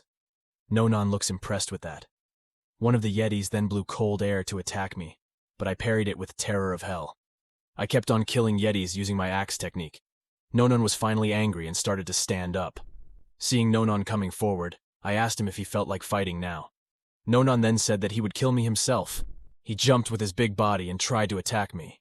I, who had reached the back of his head, said that he was really stupid for lunging recklessly and attacking with my hellfire. Because her face was scorched by fire, Nonan became even more furious and used the ice blizzard magic, seeing that I thought it would be difficult for me to fend it off using Terror of Hell, thus turning Dark Star into a sword and parrying all of his blizzard attacks. After winning all those attacks, I recovered myself using Heavenly Flames and asked if that was all he had. Nonan was even more angry and lunged. In the face of the attacking Nonan, I used the Sword of Starfall skill and slashed him in half. In front of Nonan's corpse, which was divided in two, I said that I warned him that he would regret it. In the 500th year of the Tianshi calendar, there is a massive alien invasion that destroys the human world. In an instant, chaos ensued in all corners of the world, so that all beings were burned and blood flowed everywhere. The head of the 10 gods, named Lord Shi Shen, finally couldn't bear to see the suffering in the world. He then led the gods to the human realm and joined forces with human cultivators to fight the aliens. The war quickly died down after the arrival of the gods, but as a result, 10 gods were seriously injured and had to retreat to the Holy Land.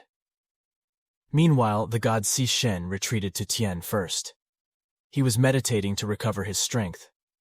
But on that occasion, he was then attacked by demonic energy, thus dissolving his body. Just as his soul was flying away, a supreme spiritual weapon named Long Dinglin caught him and protected his soul's last trace. The soul then wandered between heaven and earth, until finally, many years later, the soul was reborn as a boy who was about to be buried. That child was a person called Bisa, who was born from the very famous Bee family in the eastern continent. Unfortunately, he was born with a disability that he can't cultivate at all, and his very existence became a disgrace to the family.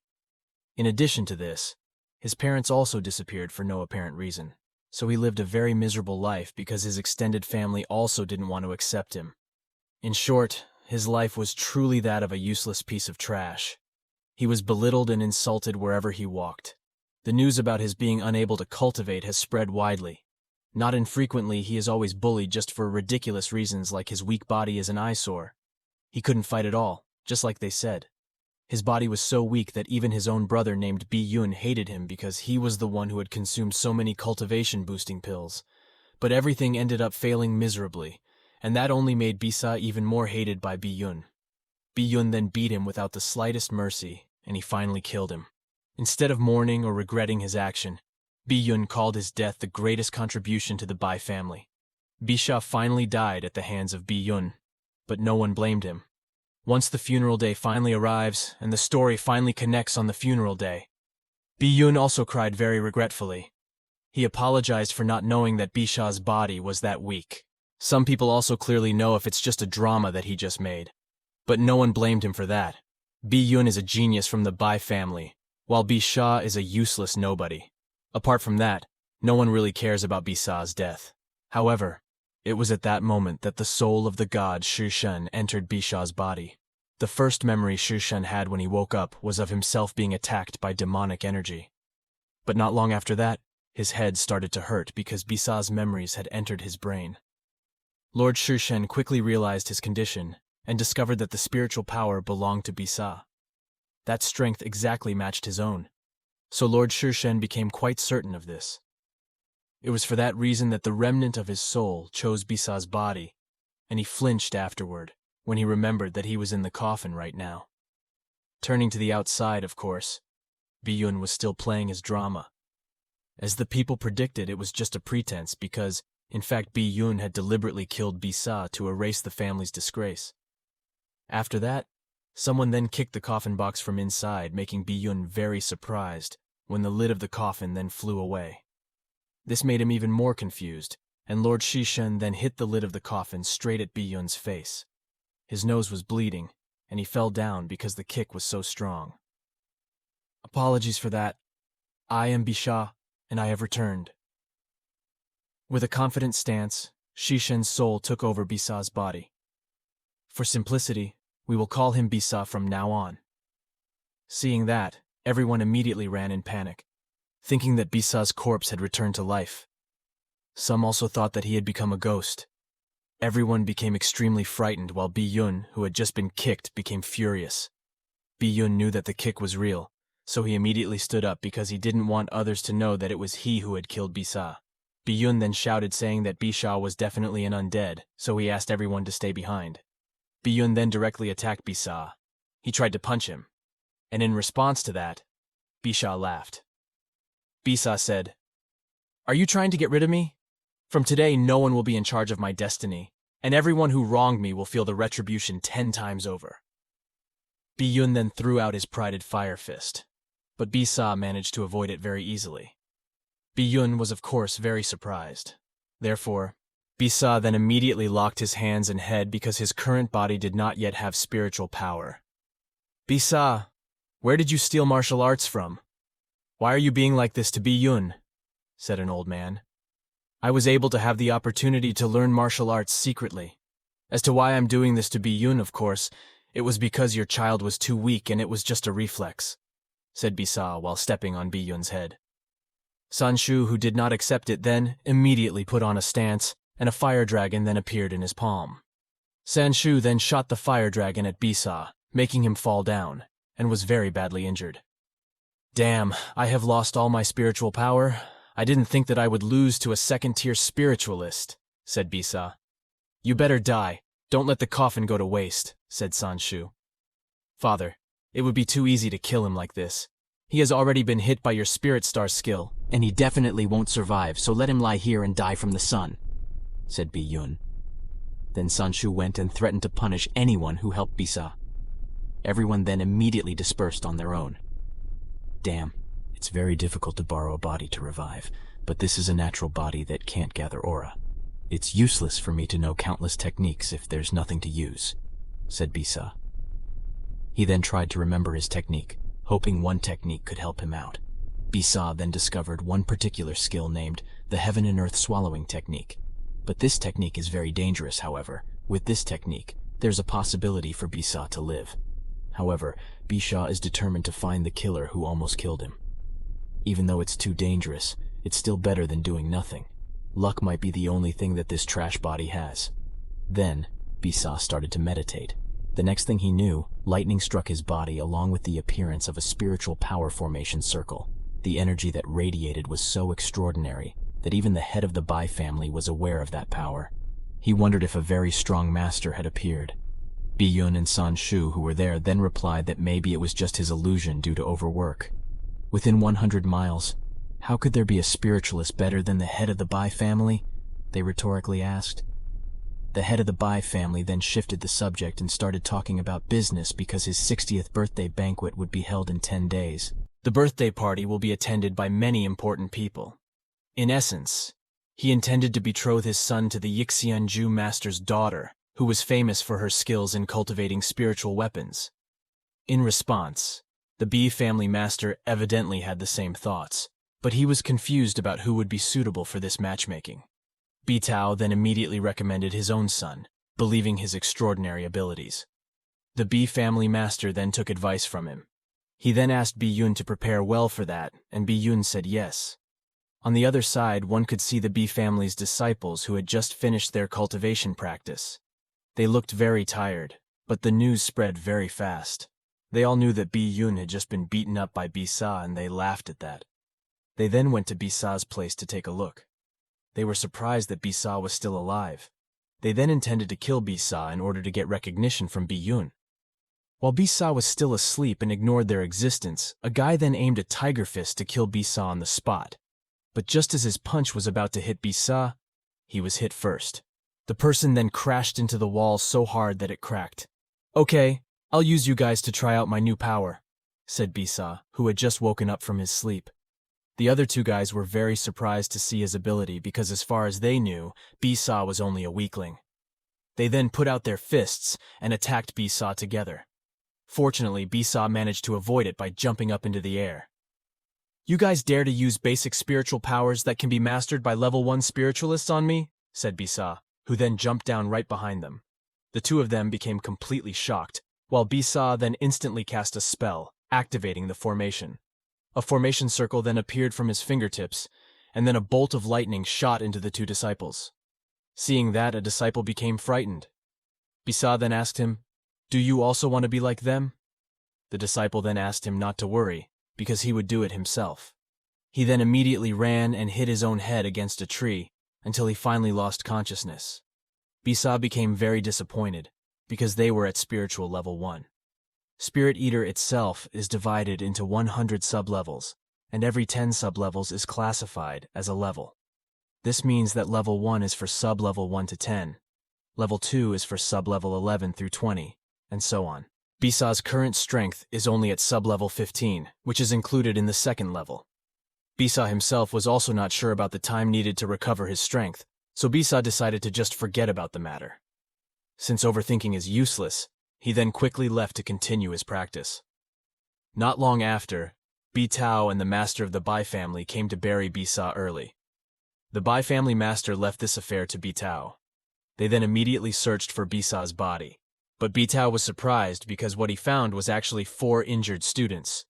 The students then explained the situation. In essence, They were beaten by Bisa. This is nonsense. You guys are Spirit Eater level 1. How can you lose against Bisa in 1 against 4? Bitao asked. He was angry, and the students confirmed that this was exactly what happened. Bitao then immediately asked the Bee family master for permission to capture Bisa. But Bee family master ignored him. His gaze fixed on a large fallen tree. He asked Bitao why it could happen. According to Bitao, it was because of the wind and rain that appeared before. How could mere weather destroy this centuries-old Baoxian tree? This is obviously destroyed by spiritual power. If Bisa is alive, we would only lose some food. But if he got any talent, he might be beneficial to the Bai family. Thus, let him live, said the Bai family's master, named Bi Liu. Bitao could only fulfill his orders, although of course deep down he didn't want to leave Bisa alone. After that, the scene moved to Bisa, who was strolling around town. News of him becoming strong spread quickly, so people began to fear him. Bisa just ignores them because his focus is only to strengthen himself first. He wanted to concoct pills to replenish his body's strength. However, he didn't have enough money to buy an alchemy furnace and medicinal materials. He became confused, but right at the same time, he then found a shop for buying and selling goods. Bisa then immediately went there to sell a hair clip. The merchant then bids 500 taels for this item. Bisa didn't accept his offer as it was a hairpin left by his mother made of fine jade. How could it cost only 500 taels? The merchant then immediately kicked him out because he did not want to serve the poor. Okay, I will temporarily sell it for 500 taels, but I will redeem it within 1 month, so please keep it for me, said Bisa, who had no other choice. The merchant then accepted it and gave him 500 taels. Bisa then immediately left, while the shop owner seemed happy because he felt he had succeeded in tricking Bisa. Then when Bisa wanted to step out, suddenly a beautiful girl carrying an umbrella came inside. Of course, she ran into Bisa. However, the two of them did not greet each other because they did not know each other. Bisa only glanced at the girl because he was fascinated by her beauty, and so did the girl who glanced at him because she was curious. The girl then went inside and asked if there was anything new. Just as Bisa came out of the shop, a girl came. She was Yumian, who of course came to look at the goods. The merchants then welcomed her kindly, because Yumian was a wealthy girl. The shop owner was holding the hairpin that he had just gotten from Bisa back then, so Yumian became interested in the hairpin. Yumian knew it was made by a famous highly skilled craftsman, and she wanted to buy it, but she was discouraged because she knew it was a pawned item. The shop owner didn't miss the chance, and he offered the hairpin for 5,000 taels. Hearing that, Yumian was very surprised. The shop owner then said that it was still negotiable, but Yumian was surprised because the price was too cheap. According to her, 0 should cost around 30,000 taels. Hearing that, the shop owner was in deep shock. He didn't expect that there would be such a huge profit, and Yumian was too stupid to just sell it at the price he set. However, this is good for him. The shop owner then asked about how Yumian would pay. She then asked him to just come to the big bank in town and say her name. Bisa was on his way to the city, but he had a bad feeling because someone had followed him from the moment he left the shop. Bisa knew that it was the person Bitao sent to watch over him. But they haven't done anything either, so Bisa just ignored them. Because of that, he then stopped at a restaurant that sells pizza with a unique taste. Bisa then ordered a portion, and someone watching him then left. Bisa deliberately pointed out that he was just having fun. Time passed quickly. After eating, Bisa then bought a mask and a black robe to hide his identity. Bisa then went to the alchemist shop and got in line because there were many alchemists who had come to buy materials as well as pills. Long story short, Bisa gets his turn and then asks for an alchemy furnace. This shop sells alchemy furnaces for grades 1 to 3. Bisa then took out the money and asked what could be bought for 500 taels. Bisa quickly became the center of ridicule, because the price for the lowest grade alchemy furnace was 3,000 taels. If you can't afford a good furnace and alchemy materials, you don't deserve to be an alchemist, said the shop owner. Is it true that if you want to make high-quality pills, you have to use good furnaces and materials? A truly great alchemist must have the ability to turn trash into diamonds, Bisa replied. This made the shop owner very angry. Bisa made a bet on making a Zijin pill.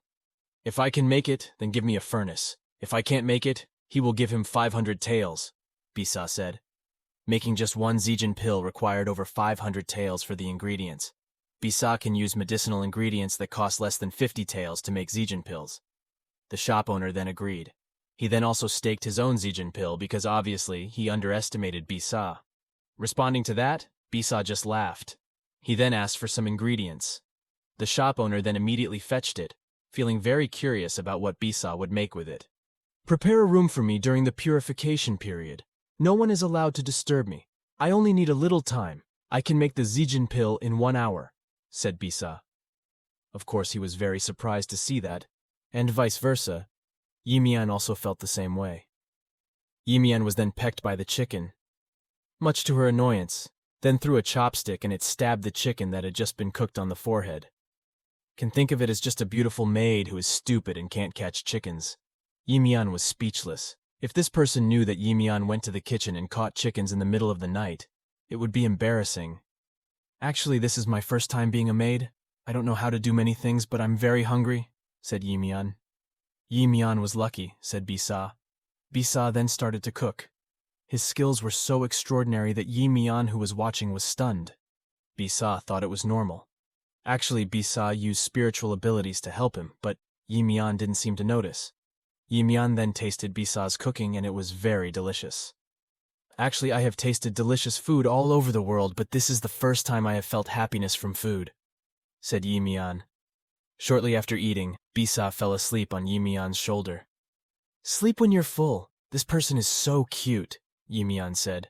After that, Yimian then immediately left for fear that someone would see her. Because his position this time was only as a guest, he was really afraid that his father would find out, and his fear would then become real. Young Miss Yixianju went to the kitchen to steal food, said Yumian's father, who suddenly appeared. I don't know where this father came from, since father asked us, so you are for a reasonable reason. After tomorrow's birthday party, we will leave here. Not cause trouble, Yumian's father said. I don't think this B family is that great. Why did father accept their invitation? Yumian asked. That I am related to a disciple in the Bai family. Oh yes, by the way, the head of the Bai family seems to be planning your wedding as well, he replied. This about the marriage proposal again? Why do you have to have such a cute daughter? This is really troublesome. Fine if they want to get married, said Yimian. Bisa finally woke up from his sleep and he was surprised because there was a blanket that warmed his body. Did the little maid give him a blanket? Since she is a maid of the house, Bisa will definitely have the opportunity to meet her again in the future, so Bisa will pay it back. Shortly after, his 2 brothers then came. They asked about what he was doing because today was the birthday party of the Bai family master. There was still a shortage of manpower in the hall. They asked Bisa to go help out. The venom that stared at them sharply frightened them and left immediately. It seems that Bisa has really changed, even though he used to be a soft-footed person. The Bai family chairman's birthday party started. From everyone gathered in the hall of the B family residence.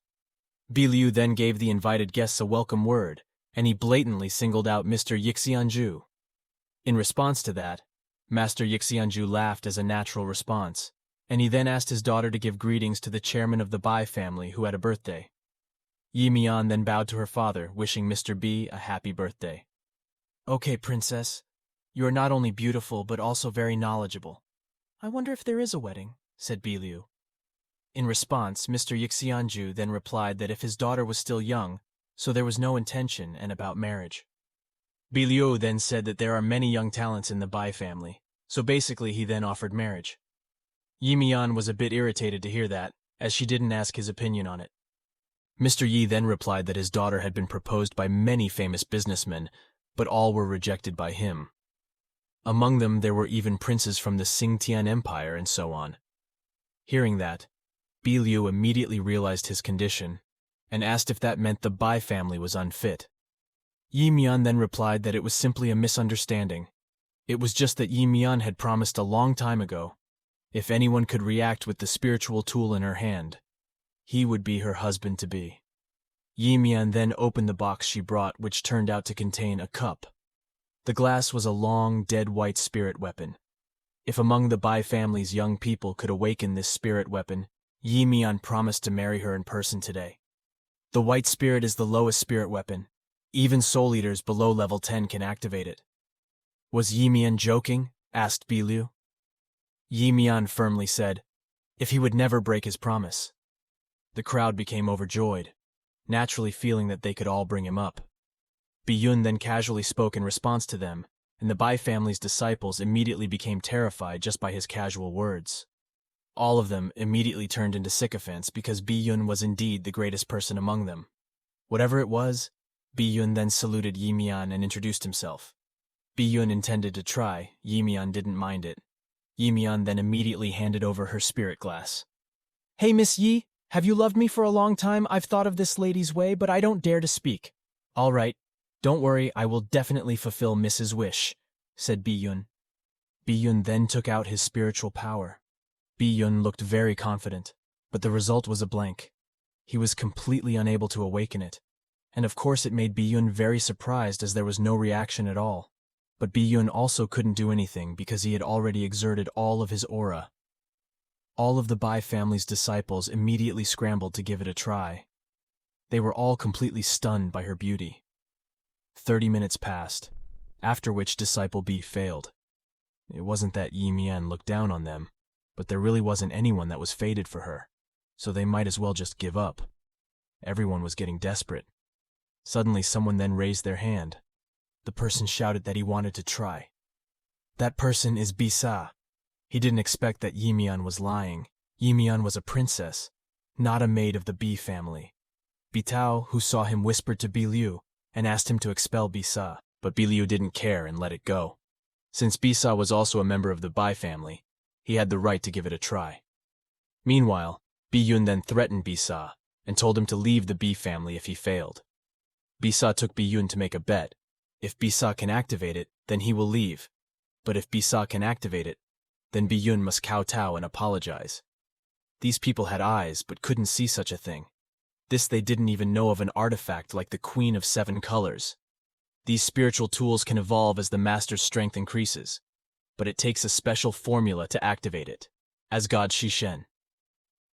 Of course, Bisa knows the formula. Bisa can influence it by himself because no one can activate this magic weapon. This Bisa is afraid that the family name will only get worse. Red is fire, brown is earth, yellow is gold, green is wood, blue is water, indigo is yang, and purple is yin. The yin and yang elements would cover everything, and a spiritual aura then gushed out from the white spirit glass. It seems that this magic weapon has accepted me. Is it time to fulfill its promise? Said Bisa. Yi Mian couldn't help but be silent as she didn't expect it to work. Although on the other hand, she was also happy that she finally had someone destined for her. Meanwhile, the people started getting scrambled. Because they didn't expect it either, they didn't dare to say anything because with that success it was clear that Bisa would marry the Princess Yixianju and become an elite member of the Bi family. Likewise, Bitao was speechless because he was so surprised. Bi Yun, who had just lost the bet, was also shocked. Alright, now that someone can successfully awaken this magic weapon, I wonder if Miss is willing to keep her promise, said Bi Liu. Yi Mian looked embarrassed and started to get agitated on her own. She of course didn't want to break her promise, but could later confirm that her goal was not marriage. I just want to prove that not all of the Bai family are trash, said Bisa. Responding to that, Bi Yun became angry, because he was indirectly considered trash. But Bisa just ignored him. Okay, the thing under me is not long and big. I really don't dare to disappoint this beautiful woman. So it's better to cancel this marriage and give this magic weapon to me, said Bisa. Tuan Yi then approached Bisa and said that marriage should not be forced. The spiritual tool will be given to Bisa. As for the wedding, let's talk first, and then replied Mr. Yi. Meanwhile, Bi Liu then immediately approached Bisa and asked him, did he really want to just let her go? Hey, old man, I'm a great kid. Why do I have to depend on other people to change my life? So please forgive me, said Bisa, who refused. It seems that Bisa's words actually made Yi Mian fall in love with him.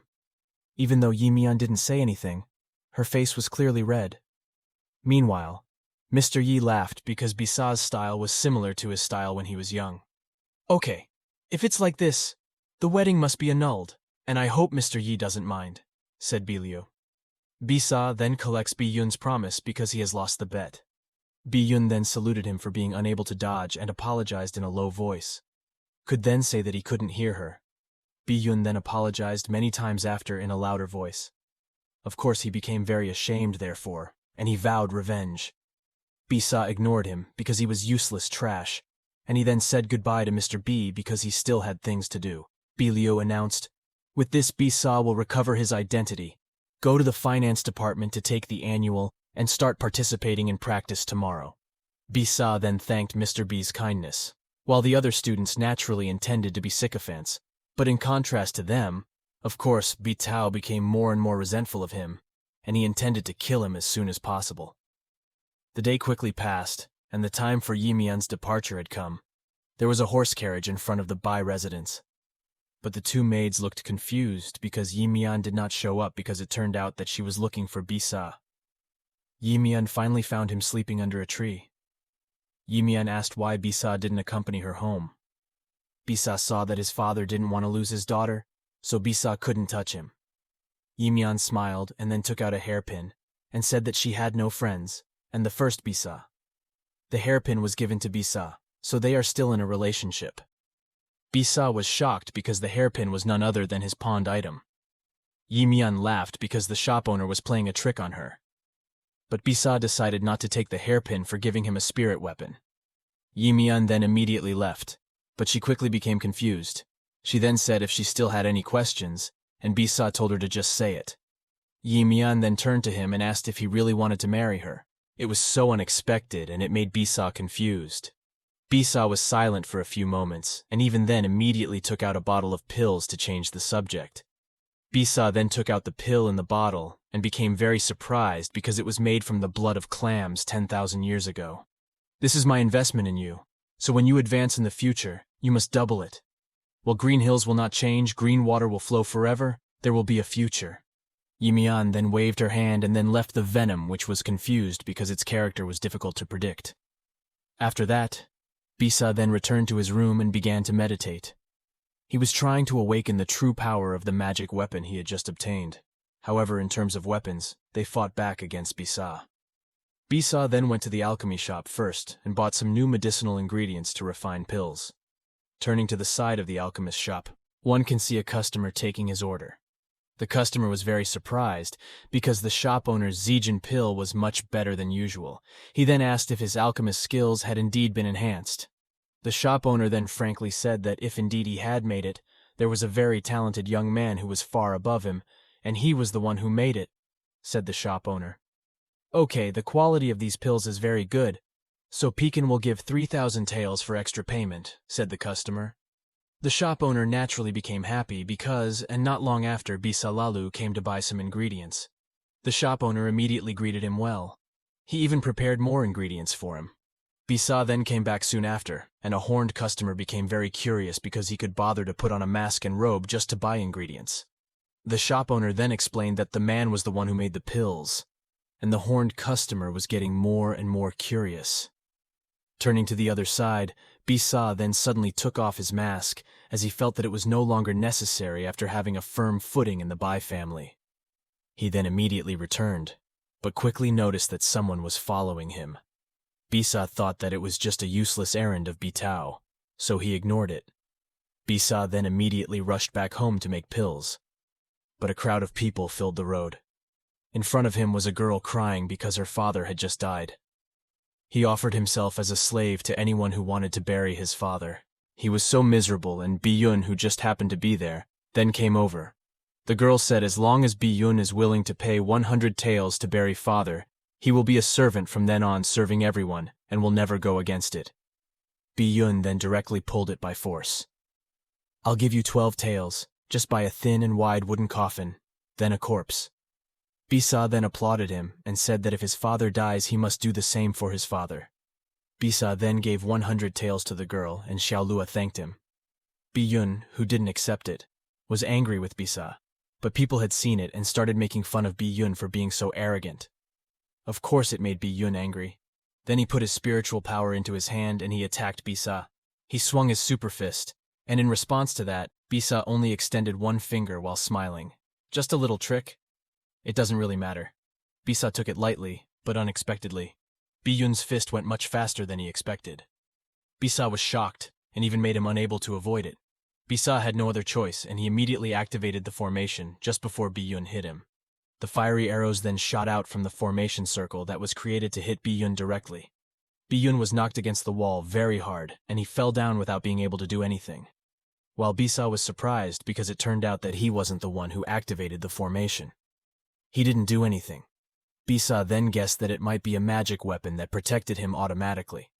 While Biyun then ordered his men to beat Bisa.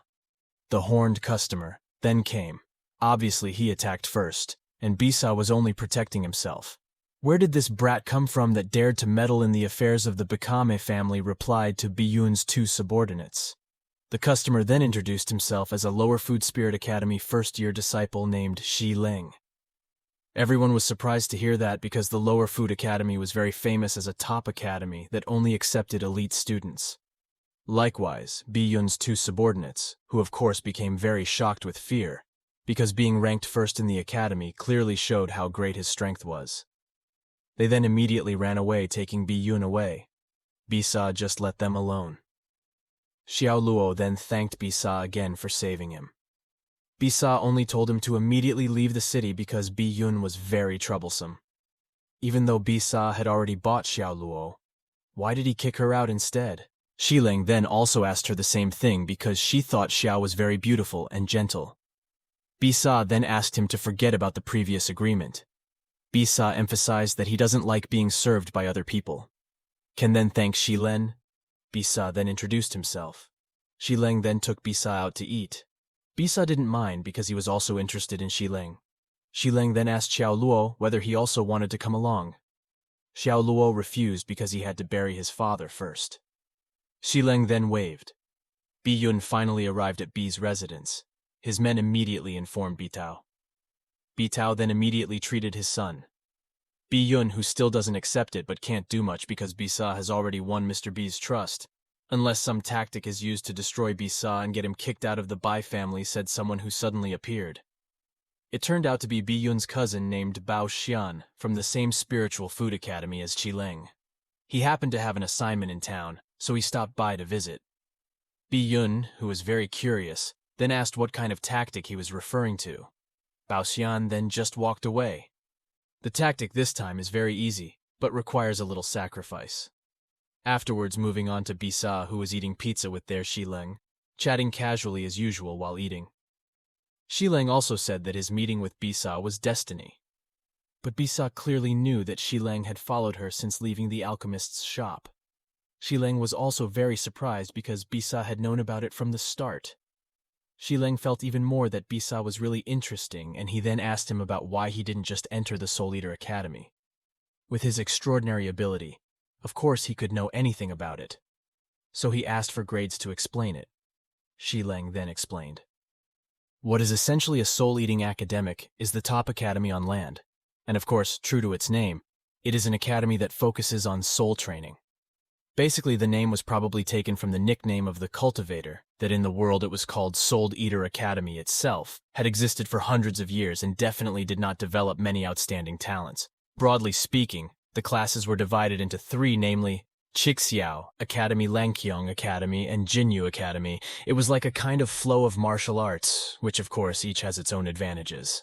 Right after explaining that, someone then came interrupting, telling Xiling to return to the academy immediately to receive his sentence. That person was from the Bai family. Bisa quickly realized that Biyun had complained to his father, and in response, his brother became even more angry. "How dare you call Biyun's brother like that? He died from being beaten," said B. Bisa was very surprised to hear that because it was clear that he could still stand before. Xiling also defended himself because he saw firsthand that he was fine despite being injured. Responding to that, B's brother then told him to just see for himself, and they then returned to Bai's residence. When he got there, he saw Bitao crying, begging for trial at Mr. B. Bisa, who had just come, immediately denied it, saying that Biyun was even more disgraceful, even daring to abuse a girl in public. "Yaner is still a child. Obviously you are jealous of her. So you took the opportunity to kill her," said Bitao. "He is already 20 years old, and you call him a child after all." Everyone present at that time can also testify that it was Bi Yun who attacked me first, replied Bisa. Shileng then saluted Mr. B and explained that what Bisa said was true. Shileng also emphasized that at that time Bi Yun only suffered minor injuries. Mr. B, who already knows Shileng, then asks why he is in town. Shileng replied, if he has an errand and happens to meet Bisa. After all, because of Bisa, he is only from the academy. Is Mr. B on his side? Said Bitao. In response, Mr. B thought for a while, because he didn't have solid evidence yet. According to the rules, Bisa's cultivation would be destroyed if it was proven to have killed his brother, and vice versa, and Bitao would have to pay compensation if it could be proven to have nothing to do with it. He was confused about how to prove it, and Bisa then asked him to let him examine Bi Yun's body first. Because I know a little medicine, however, if he really dies, it doesn't matter what the cause of death is. I'm willing to be punished, said Bisa. Bitao then immediately agreed, because of course he felt that Bisa definitely couldn't do anything. Bisa then started by checking Bi Yun's pulse. But the result was that he really died. There was no pulse earlier. There was no breath. Even his body was lifeless. All right, then I have to give this medicine to brother Bi Yun. Bisa then took out a Zansu pill. Bitao then asked what kind of pill it was, and Bisa smiled, saying that it was a death pill that would rip through one's heart and intestines if one had a rotten heart. It was basically poison, and even hearing that Bitao became frightened. Naturally, Bi Yun's brother has died. Why should uncle be afraid of him taking this medicine? Said Bisa. Bitao then denied, saying, if he just didn't want his son to be desecrated, because Bi Yun has died. Why is uncle still refusing me to give this poison to a corpse? I suspect that Bi Yun will definitely fall into suspended animation, replied Bisa. Bitao was still trying to oppose him, saying if he could, it was too much. Bisa then smiled and emphasized that his poison would not damage the bodies of people who had died. Why don't you allow me to eat this poison? Could it be that he was really killed by another poison? Bisa is increasingly convinced by his guess. Bitao then seeks defense from Mr. B. But Mr. B apparently felt that Bisa's words made more sense. He then told Bisa to just give him the pills. Bitao became increasingly frantic. He began to run out of wits and resort to violence. My master once studied the Academy's suspended animation technique, and after I've seen Bi Yun's reactions are very similar to this technique, why don't you just let me try to figure out this weirdness? Shileng said. Mr. B didn't mind either. Bitao then allowed him because he had no other option. Shileng then activated a formation that seemed to burn Bi Yun's dark aura. Bisa was quite surprised to see the spiritual energy because he remembered that it was very similar to the demonic energy that had attacked him before. Bisa became curious about whether it had anything to do with the soul-devouring academy. While Bi Yun had completely regained his senses afterward, people were clearly shocked. Bi Liu began to wonder whether rising from the dead was popular because just a few days ago, Bisa also just fell into suspended animation. Meanwhile, Bi Yun suddenly smiled horribly. Shileng was not surprised to see that, because he already knew that the use of certain death skills had very strong side effects, which made the technique a forbidden technique. Bitao then asked what the side effects were and seemed to answer his question. Bi Yun then started shouting to himself that he was the world's most invincible spiritualist. I will tell you a secret. My father has hemorrhoids, and my father wants Nenin. Fathers, aren't we going to trap Bisa in suspended animation? Do we succeed? Suddenly those words came out of Bi Yun's mouth. Bi Yun was going crazy from the side effect of the forbidden technique, so that's how it was. He was already out of his mind, but somehow his words clearly showed the truth. Bisa then asked Mr. B to enforce the rules, and it was clear that Mr. B could not forgive Bitao anymore. After what happened, of course Bitao kept begging for mercy, but Mr. B no longer listened to him. Mr. B then focused his spiritual power to either side, intending to erase his cultivation and drive him away according to the rules. Bitao also prostrated, limply acknowledging his mistake, but unexpectedly he suddenly jumped, holding the sword he had hidden from under his clothes. Mr. B was very surprised. Therefore, Shileng also helped him. He activated the weapon control formation, and the whiteness through Bita's sword. His cultivation was destroyed. Bisa was also amazed by Shilang's sword control skills, while Bi-yun then trampled on his own father so brutally he had truly gone mad. Therefore Mr. B did not punish him. He then thanked Shilang for his help, and Shilang also asked him not to worry because he knew that Mr. B would not be hurt even without his help. Meanwhile, Bisa then saluted and submitted a request to Mr. B. Mr. B then told him to just say it, and Bisa also said if he wanted to attend the Soul Eating Academy, so that he could shine for the family in the future. Hearing that, Tuanbeli looked happy. In fact, he immediately gave 3,000 taels for travel expenses.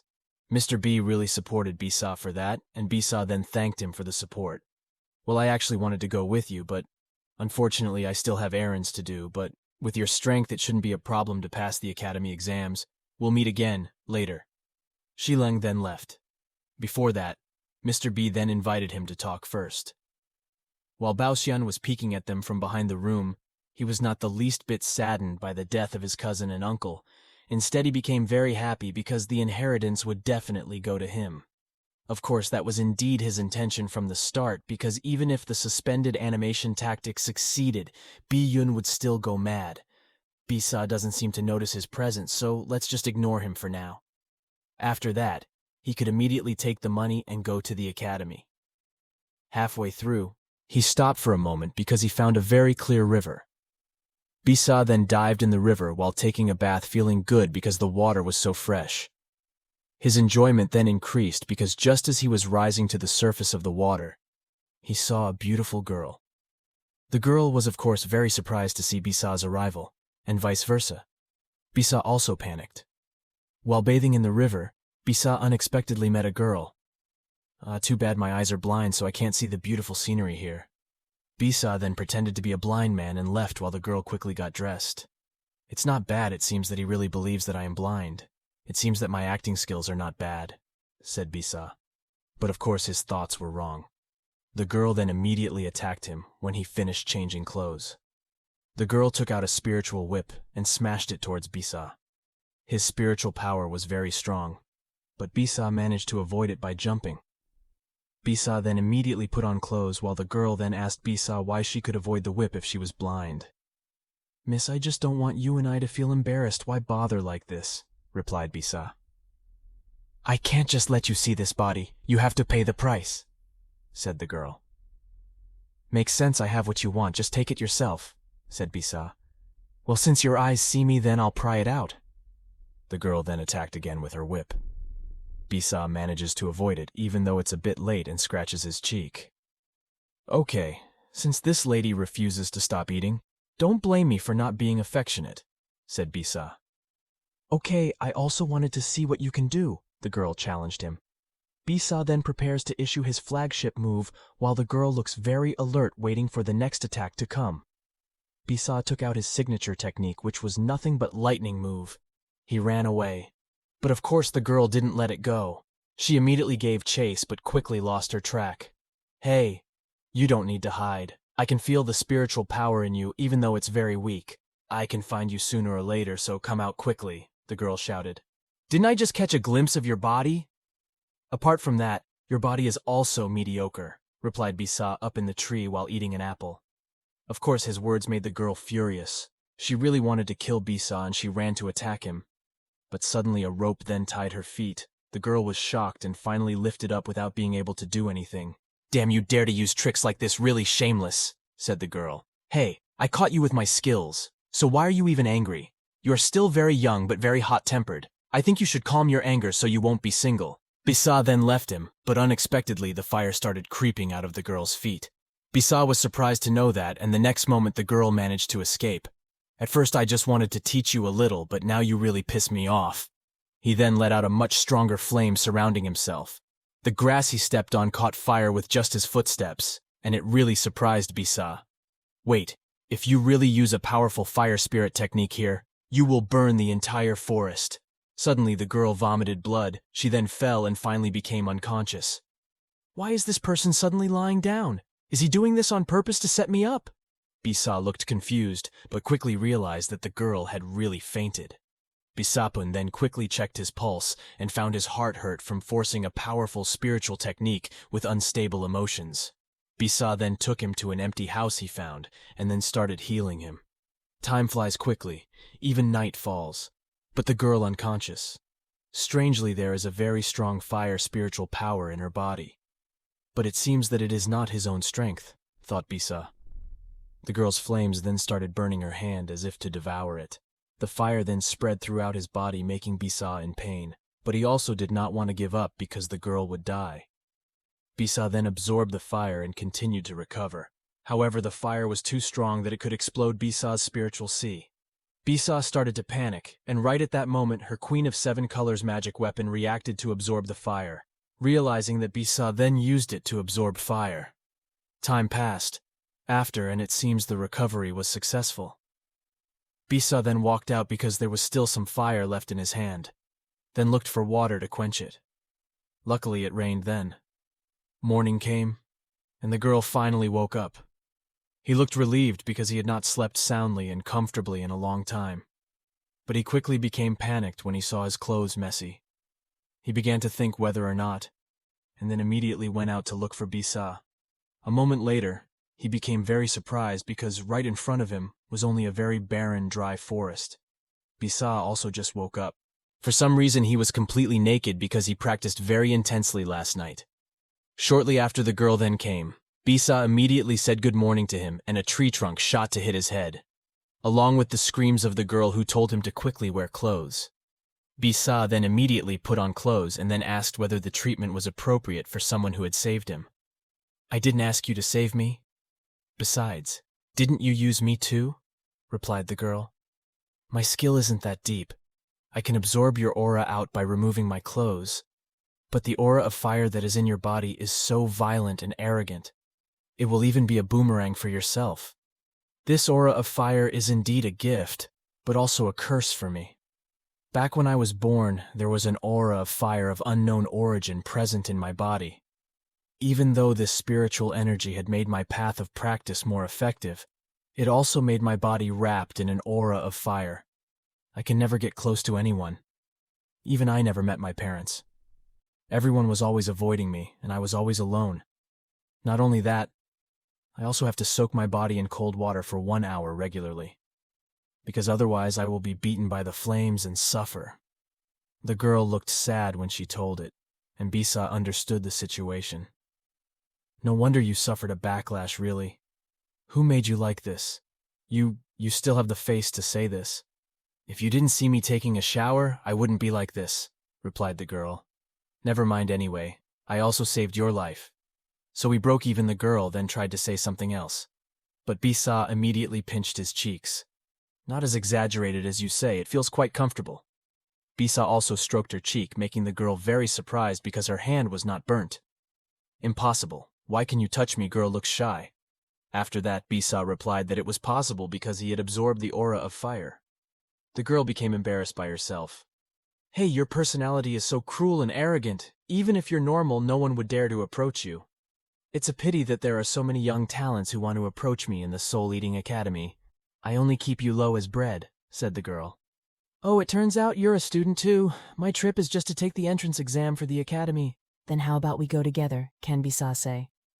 "The entrance exam for the Soul Eating Academy Sangata is competitive. If you only rely on your intelligence, you won't be able to pass." "After all, the entrance exam requires the candidate to contract a beast. Do you have one?" said the girl. Bisa was shocked because he just heard it. Bisa has not tamed a beast. This is a bit troublesome. Bisa then started to think of a way to get the beasts, while the girl suddenly released an artifact and told Bisa that it was her form of revenge. It was a rugged nailing stone that could be used to refine artifacts to house spirit beasts. The girl then suggested to Bisa to immediately look for spirit creatures first. Bisa then activated the purification formation and succeeded in turning the stone into an object such as the Nailing Jew amulet necklace. Bisa then thanked the girl for the help, and he immediately rushed to find the spirit beast. They then split up, but right after that a very strong spiritual power then shot out, making the girl very surprised. "Is that really extraordinary speed?" he said, and Bisa then replied, "If it was a spirit creature." Bisa then immediately rushed over to catch him. The girl then warned him that his level was too low for such a powerful beast. Bisa then replied that it was true, that he could not hunt animals. But what if the injured were also very serious? Sure enough, blood started flowing from the feet of the beast that had just arrived. This made the girl very surprised, because Bisa's eyesight was very good. The divine beast itself was nothing but a black cat with golden and silver eyes emitting an extraordinary lightning aura. His leg was injured just like Bisa said, and he walked looking very alert. Bisa also looked happy because it was quite a rare prey, and the girl also felt that Bisa was really lucky. Bisa then approached him slowly. The girl cornered him to hurry before running away. Bisa only answered, if he will never miss his prey. The next moment the cat actually ran away. But Bisa immediately attacked the cat with lightning. Bisa then threw a stone, then emitted a light that absorbed the black cat into it. The girl looked amazed because of Bisa's ability. It was so amazing that even though he looked so ordinary, he started to get interested in Bisa. Shortly after that, someone later came to express his disapproval because the game had been stolen. That someone was from the Delicacy Club, and hearing that, Bisa looked flustered because she didn't know anything. The girl then explained that the Delicacy Club was an evil organization that killed people to take cultivation and spirit weapon boxes. The one who had just arrived became extremely angry as he released red energy from his palm. While the girl then told Bisa to face it alone because she was curious about how Bisa beat her. Bisa is 5 levels below. That someone then launched his attack into. Bisa then avoided him, but quickly became shocked because the next moment the flames then bounced and shot into the sky. Then the fire then stopped, and unexpectedly it released a lot of flames, which then immediately surrounded Bisa from all sides. Ha ha ha, you're scared. This is a fire skill that has been specially trained by me for half a year, and being stuck in this formation is just the same as waiting to be dismembered, someone said. Bisa looked very surprised, and the girl then took out a whip. Being dragged along, he then slammed his whip into the fire prison. However, it simply doesn't work. Haha, it will be useless. Don't put up an unreasonable resistance, said the young man very confidently. This manifested aura was formidable as well. Bisa was impressed by the young man's abilities. He looked very calm, and the girl then asked him why he could be happy like that. Bisa asked him not to panic. He himself was too tired in the fight against the creature just now. Next, Bisa had to rest first, while taking out a pill. Don't get me wrong, I just want to slowly see your desperate faces, you know when you die, replied the young man. Young man, don't show off if you're not good at studying. Even though I'm only level 15, I can still break this formation, you believe it. Bisa then took out a pill, making the young man very surprised, because it was a high-grade blood pill. And similarly, the girl was also very surprised because it was a rare pill that could increase cultivation by leaps and bounds. However, it can backfire that blows up the drinker's body. The girl thought that maybe it was just a bluff, but it turns out that Bisa actually drank it, surprised him, while the young man was starting to run out of patience. Fuck medicine that's so good, but lost in vain, go to hell. He also clasped his hands at the same time as the fire prison began to blaze and then moved closer together. The girl started to panic. Bisa told him to take it easy, save your strength. Didn't your fire aura just descend? Don't bother me. All right. Are you ready? Bisa pointed at the young man and then hit the fire prison. Ha ha ha, stupid. Your arm will be cut off soon, said the young man, laughing very satisfied. But of course, Bisa managed to break through the fire prison. His hands radiated a very strong aura that surprised the young man. The next moment he shot very quickly and then headed for the young man. He was so strong that his teeth were toothless. He vomited blood and finally was blown very far away. Okay, empty hands are very comfortable, said Bisa. After seeing that, the girl was dumbfounded. This kid didn't look serious, but his strength far exceeded those of his level. Also, why wasn't he affected by the side effects of the blood pill? Who was this guy, the girl thought? Meanwhile, the young man finally hit the rocks. He was still alive, and he then threatened Bisa for daring to hit him. Bisa then pinched his cheek like treating a naughty child. In the first place, I don't care who you are, and you will be beaten again if you speak in an insulting manner. Second, whether you injure the lightning cat or not, it will still be mine since I caught it. Third, am I right? The young man then replied that Bisa was right and apologized for being wrong. I will do anything as long as you let me go, he said, very scared. Fine, if you want me to let you go, I will, but you will have to pay a heavy price." The young man became frightened, and Bisa then stripped all his belongings. Bisa then felt happy because he found a lot of things. Among them were cultivation-enhancing pills during training, as well as spirit beast strength-enhancing pills. There were other items that contained a lot of stuff, and it made the girl very surprised because Bisa knew everything. Meanwhile, the young man, of course, did not accept it. He apparently had a hidden weapon in his last pouch, which turned out to be a bamboo. Inside was a bone-biting poisonous needle that was probably a paralyzing poison. He then blew it while Bisa was holding a token. Bisa was completely unaware of the needle shot that the youth blew, either by coincidence or what. The needle then hit the token that Bisa was holding. The needle then turned around and stabbed his leg. Of course that made the young man very panicked. He was in pain, and he immediately ran away while threatening Bisa to take revenge later. But Bisa just ignored him, and meanwhile the girl then asked about where did the black cat go. Bisa then answered if he is already in his amulet necklace. Bisa then immediately rushed him to the academy. The girl was very surprised to hear that because she really didn't realize that Bisa had put it in.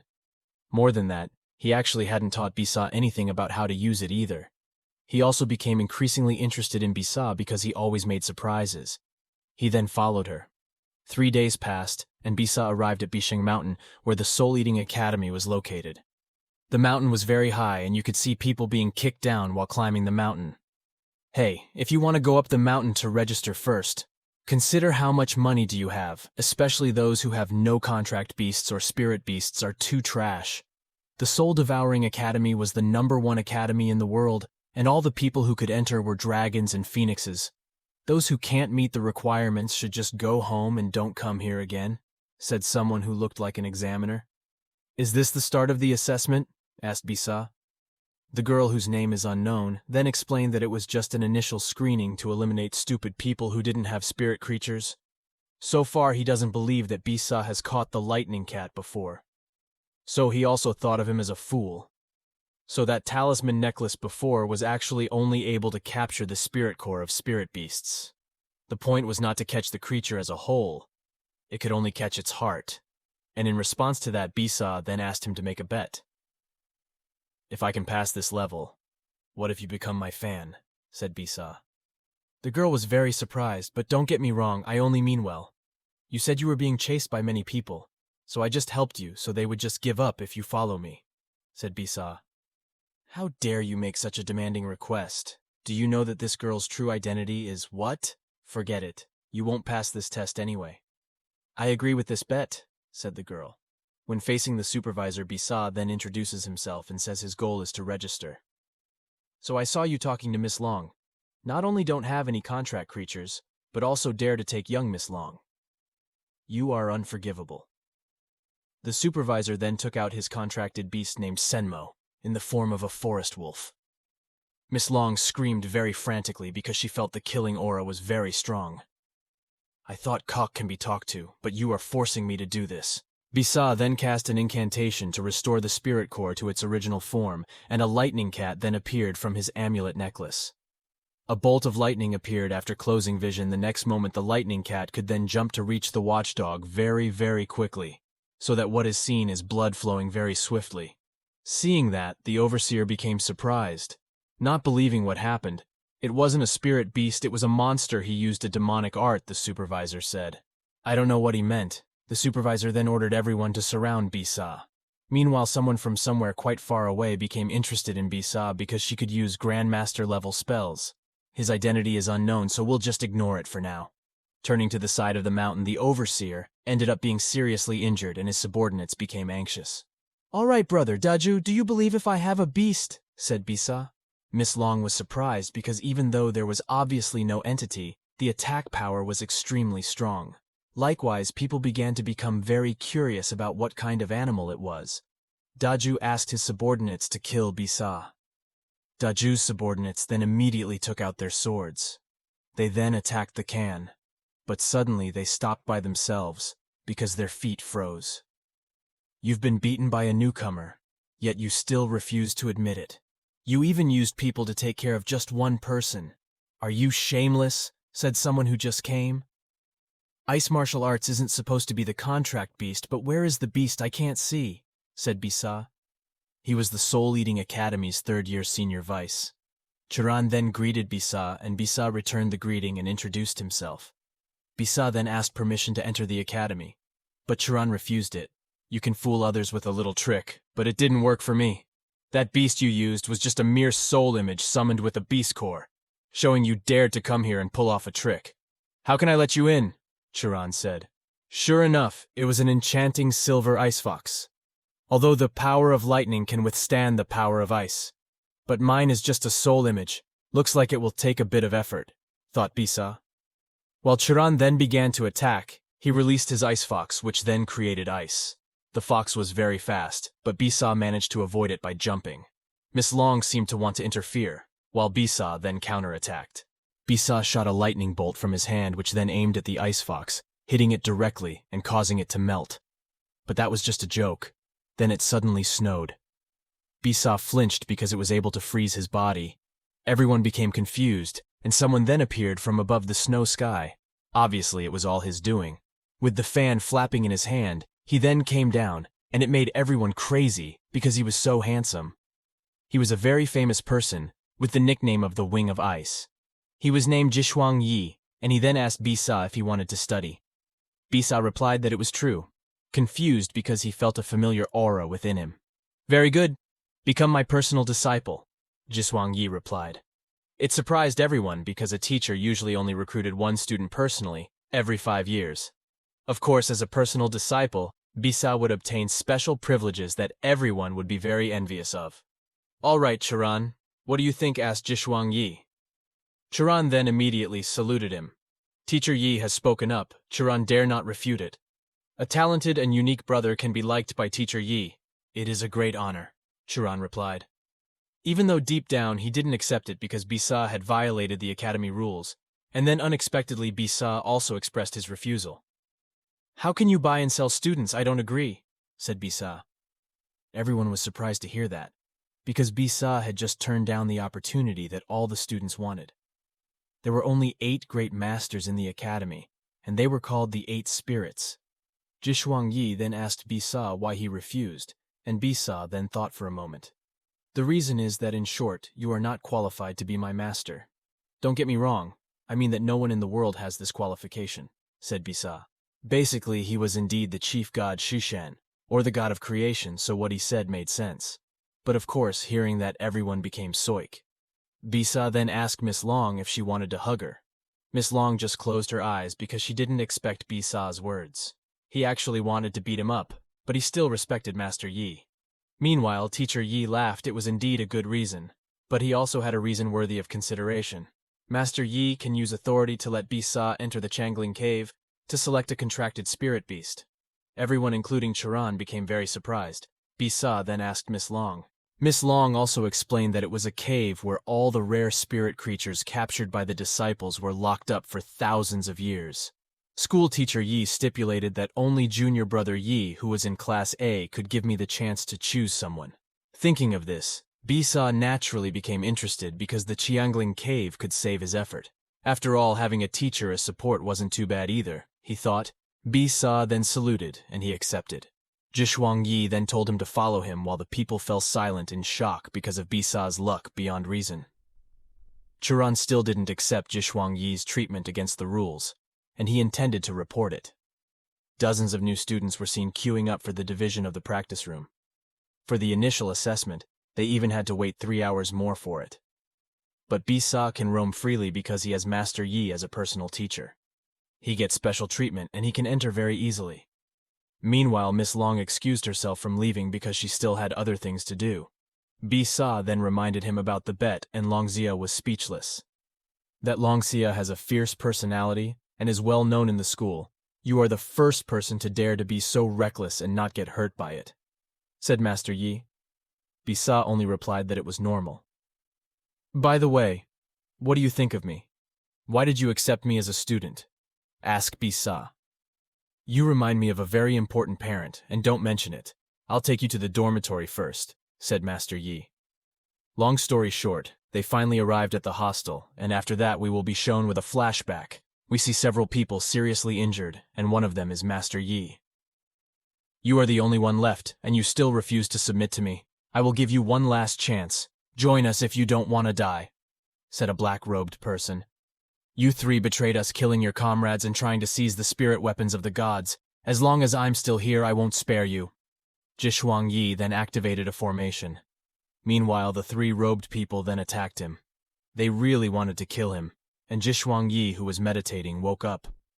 After all this time, I still often dream of this scene. 6 gods died, and the remaining souls descended to Earth to be reborn. It was only by chance that I found a spirit weapon and obtained memories from a past life. I don't know where you 5 are now, let alone God Shi Shen still has a chance to revive thought Jishuang Yi. This means that he is one of the 10 creator gods led by Bisa, 3 after betraying, and the whereabouts of the other 5 gods is unknown. Whether getting a reincarnation chance or not, however, was the reason why both Bisa and Jishuang Yi felt a familiar aura. Even though the 2 of them remained silent, they didn't discuss it. Meanwhile, someone knocked on her door. Jishuang Yi then told him to just go in, and unexpectedly, it was Yi Mian. My teacher has just been away for a month, and I heard that you are accepting another disciple. Where is he? I want to meet him and see if he is worthy to be my junior, said Yi Mian. Bisa finally got to the Soul Eating Academy, or Soul Eater Academy. He was made the personal disciple of a teacher named Jishuang Yi. It turned out that Yi Mian was also his personal disciple. Just as night fell when Bisa stepped into the academy, he came to see Jishuang Yi because he was curious about the new student his teacher had accepted. He brought gifts, even though he knew his teacher was a person who did not like receiving gifts. So he was a little forced to say if it was from his father. Jishuang Yi finally accepted it and then asked about how Yi Mian's task was progressing. Yi Mian replied that he had checked the records of spiritual weapons in recent years, but had not found what Jishuang Yi said.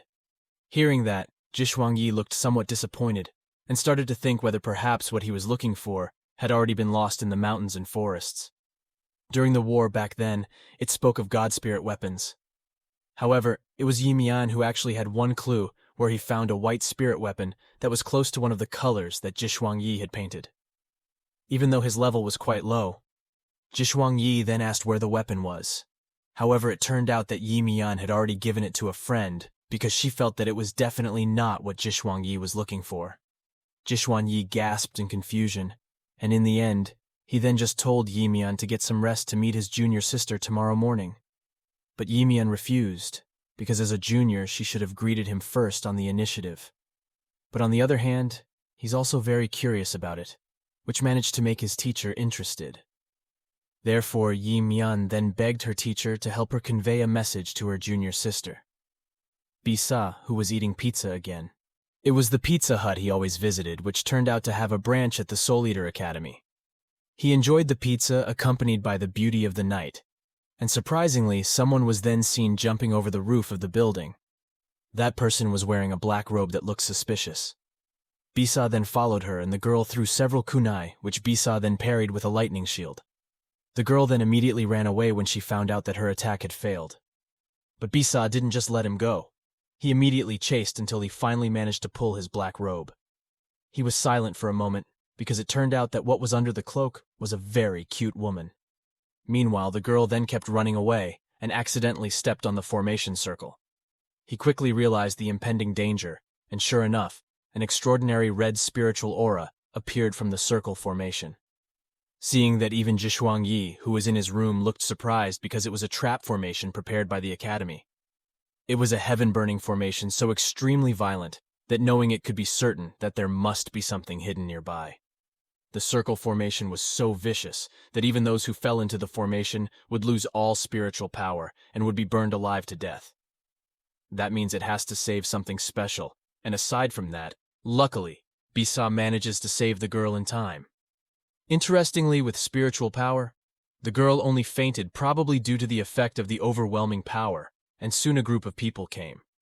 They inspected the circle formation and quickly noticed that no one was inside. Someone who looked like the leader then ordered his men to immediately search for them, and immediately scattered throughout the academy. But they didn't find it. They also started to become confused, as it should be. The formation did great damage, and one place came to their minds, which was the treasure room. They then immediately went there because that was the only place they hadn't traced, and it sure could be there, even though he didn't seem to know that it was a treasure room either. He hugged the girl, and he was shocked because he felt the sensation of someone's cleavage. Woman.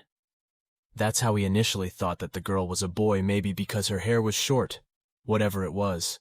Not long after the girl opened her eyes, she immediately became very surprised because there was a hug, and she screamed naturally, could immediately cover her mouth, confirming for him to keep quiet first if you want to be safe.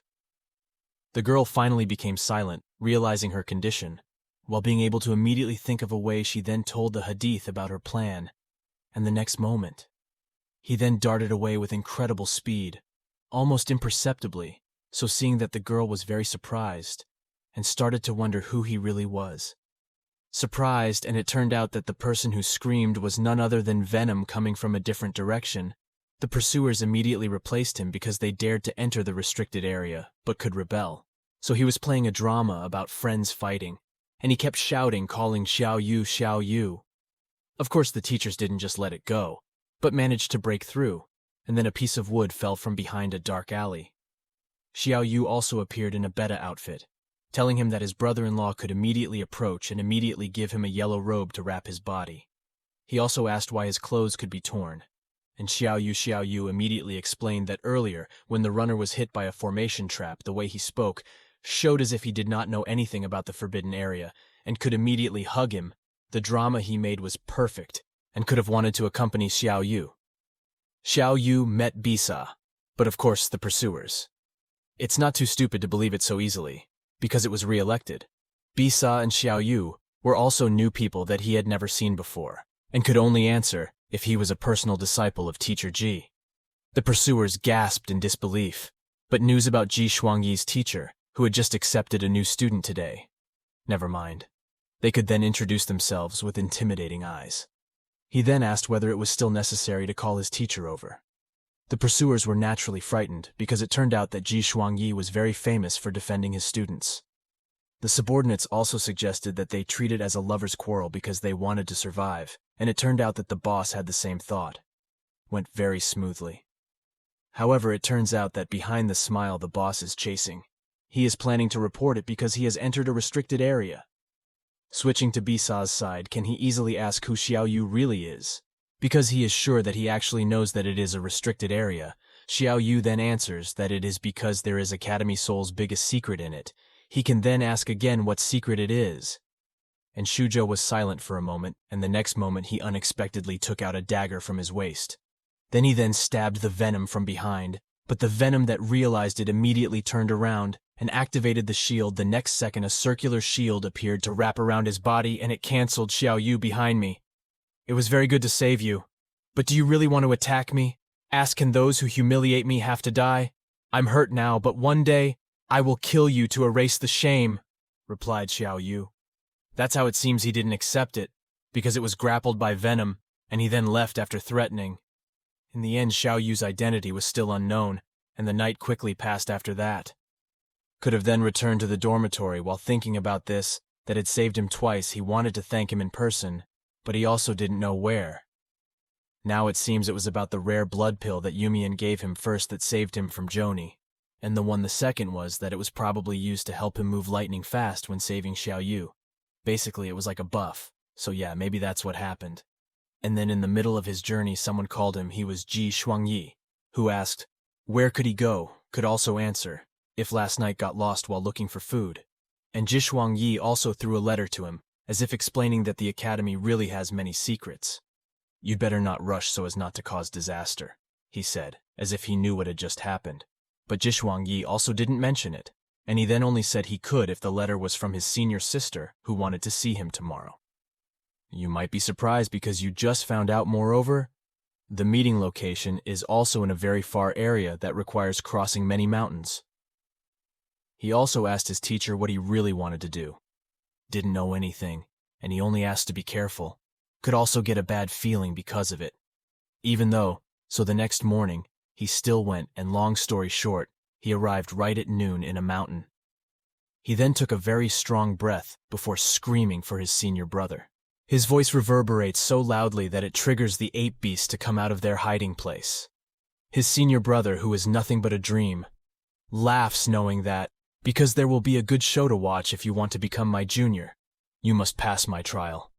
For the silver-haired roaring mountain, the adult equivalent with spiritualist level 10. Even though it won't be life-threatening, but it's enough to make him trouble. I have to see his excitement quickly, he thought, then rushed. But a moment after, a light in the cave distracted him. It seems it's something special.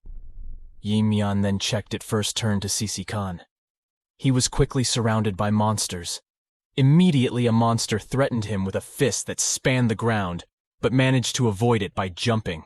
He quickly realized that the apes might be a test from his senior brother, and was able to immediately activate the formation by lifting his 2 fingers. Tremendous thunder appeared all over his body, and it seemed that the battle was over in an instant. Switching to Mian's side, who entered the cave, he also seemed happy, because apparently there were many raw blood diamond crystals that could be forged into top-level spirit weapons. He then came right back after picking it up. But right at the exit, he fell silent, became very panicked after that, because it turned out that what was right in front of him was a golden fur monkey, who then blocked the way. Maybe it was like the king of monkeys, whose strength was even equivalent to a level 30 soul eater, and the story then changed. On the other hand, Yang's ability to defeat all the ape monsters with a wide-scale lightning attack status using a chain of lightning attacks was quite good. Alright, next, it's time to settle things with my friendly sister, thought she could. But right after that, a very loud roar sounded, which made her very surprised. Sure enough, it came from a raging golden doubt attacking blindly. Somehow, this managed to escape from the cave, and she too then immediately shouted at his juniors to run away. He finally met Kan, and he was surprised because he couldn't get hurt at all, even though he fought a lot of ape monsters. And besides that, haven't I seen him? This ghost was surprised, and vice versa. Can also be the same. Can also be very happy because just yesterday he wanted to meet him. But it seems that the conditions inside are good for the reunion. Sure enough, the golden crust arrived in front of them. You could then ask Yi Mian, did he want to test his abilities like that until he brought the golden monkey? And Yi Mian shouted an answer if he didn't mean it like that. He could not really care. And he then immediately ordered Yi Mian to stand down behind him. Although in truth, he also doubted that he could win on his own. It should still be at level 15 so that the difference would be doubled. The golden monkey then lifted a stone and he threw the stone with extraordinary strength. The panicked one then immediately carried the Guinean to escape, and he managed to avoid it in time. But right at the next moment, the ground cracked and they fell out of the Kan's embrace, until finally he fell first and into the river. Right below the cliff, Kimian sank, but was able to quickly dive after him. He grabbed his hand and then brought him up to the surface. However, the following problem arose because the river current was very fast, deep into a cave, that the ground stream exploded there and was able to immediately take Yi Mian mana over a moment later. Yi Mian also noticed that the raw blood crystal he had just taken disappeared, and he became very annoyed. Considering the risk of danger, those who don't know about it can just stay silent and focus their eyes on the beautiful nature around him. It is the place where the academy is confined. So in other words, the river was previously connected to the academy. You can immediately take a look around for a while, which will soon replace it because the Lingdong Cave is a forbidden place for students. Are you going to swim along the river, or go out through the counter exit? And Dimian is speechless, confused. In the end, he can come with you. Halfway through, he could also remember that Ji Shuangyi promised him to find a contracted rock creature in the Noonlink Cave. So he decided to take the opportunity at once. But don't be arrogant. Beasts at least 5th stage of the Huang level. The deeper you go into the cave, the stronger the spirit beasts. When it is tiring to catch spirit beasts based on your level of motivation, retorted this, and could be speechless, confused about the level of space.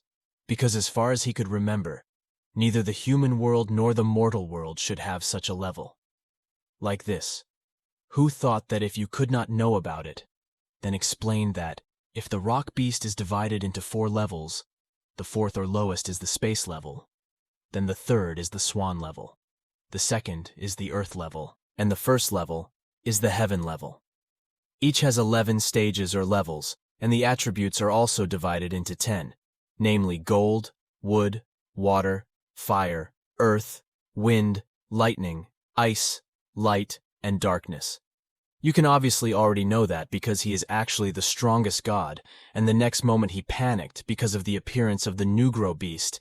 He asked Yimian what level the spirit beast was, and Jim panicked, because it turned out to be a level 6 frost diamond anaconda Huang. The story then moves to Xiao Yu's side where he kneels before his teacher, and he asks him to fail to enter the secret room of Xiao Yu Academy. I told you to patiently wait for the opportunity, but you were too hasty to make a big deal, and you almost broke the big deal. So to atone for your sins, you have to provide a meritorious service. Afternoon Eater Academy is an excellent choice, and you should find out the situation at a later date. Maybe Master Xiao Yu said he was wearing royal clothes looking like a high-ranking official. He seemed to be planning to take control of the monsters. Rodhyuan alternated Dong, and the Shogu also received orders promising to do his best, even though he was also quite doubtful, because it was very tight and turning to the side could fight. It happened naturally that the ice anaconda issued an ice spear from the ground. However, it could, and Demian managed to avoid it. Can also then launch a counterattack with a lightning punch right in the head multiplier of the anaconda. A violent explosion was created, but apparently it didn't scratch his skin at all very hard.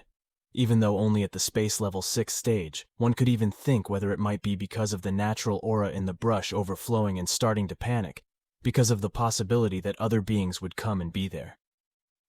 In the midst of his confusion, Yimian then ordered him to attract attention for a moment, giving him some time. After all, I am a senior, and I have to protect my junior sister. Let's go. The Guing Dragon Butterfly is a 6-winged dragon butterfly in the 6th stage of space. The butterfly also cast a spell that made the anaconda confused. The next moment, the butterfly fired spiritual power in succession. But apparently it didn't work at all. Jimian was shocked as a natural response, and the next moment the anaconda then replied, fertilizing several blades of ice from his chemical mouth, immediately pulled back his butterfly, and he screamed on the other side. Finally realizing something, he was sure that the anaconda's defense did not come from its hard skin, but from the aura within its body. The anaconda was able to adapt its defenses to an impending attack, and could therefore intend to lock the flow of its aura ahead of time. He also activated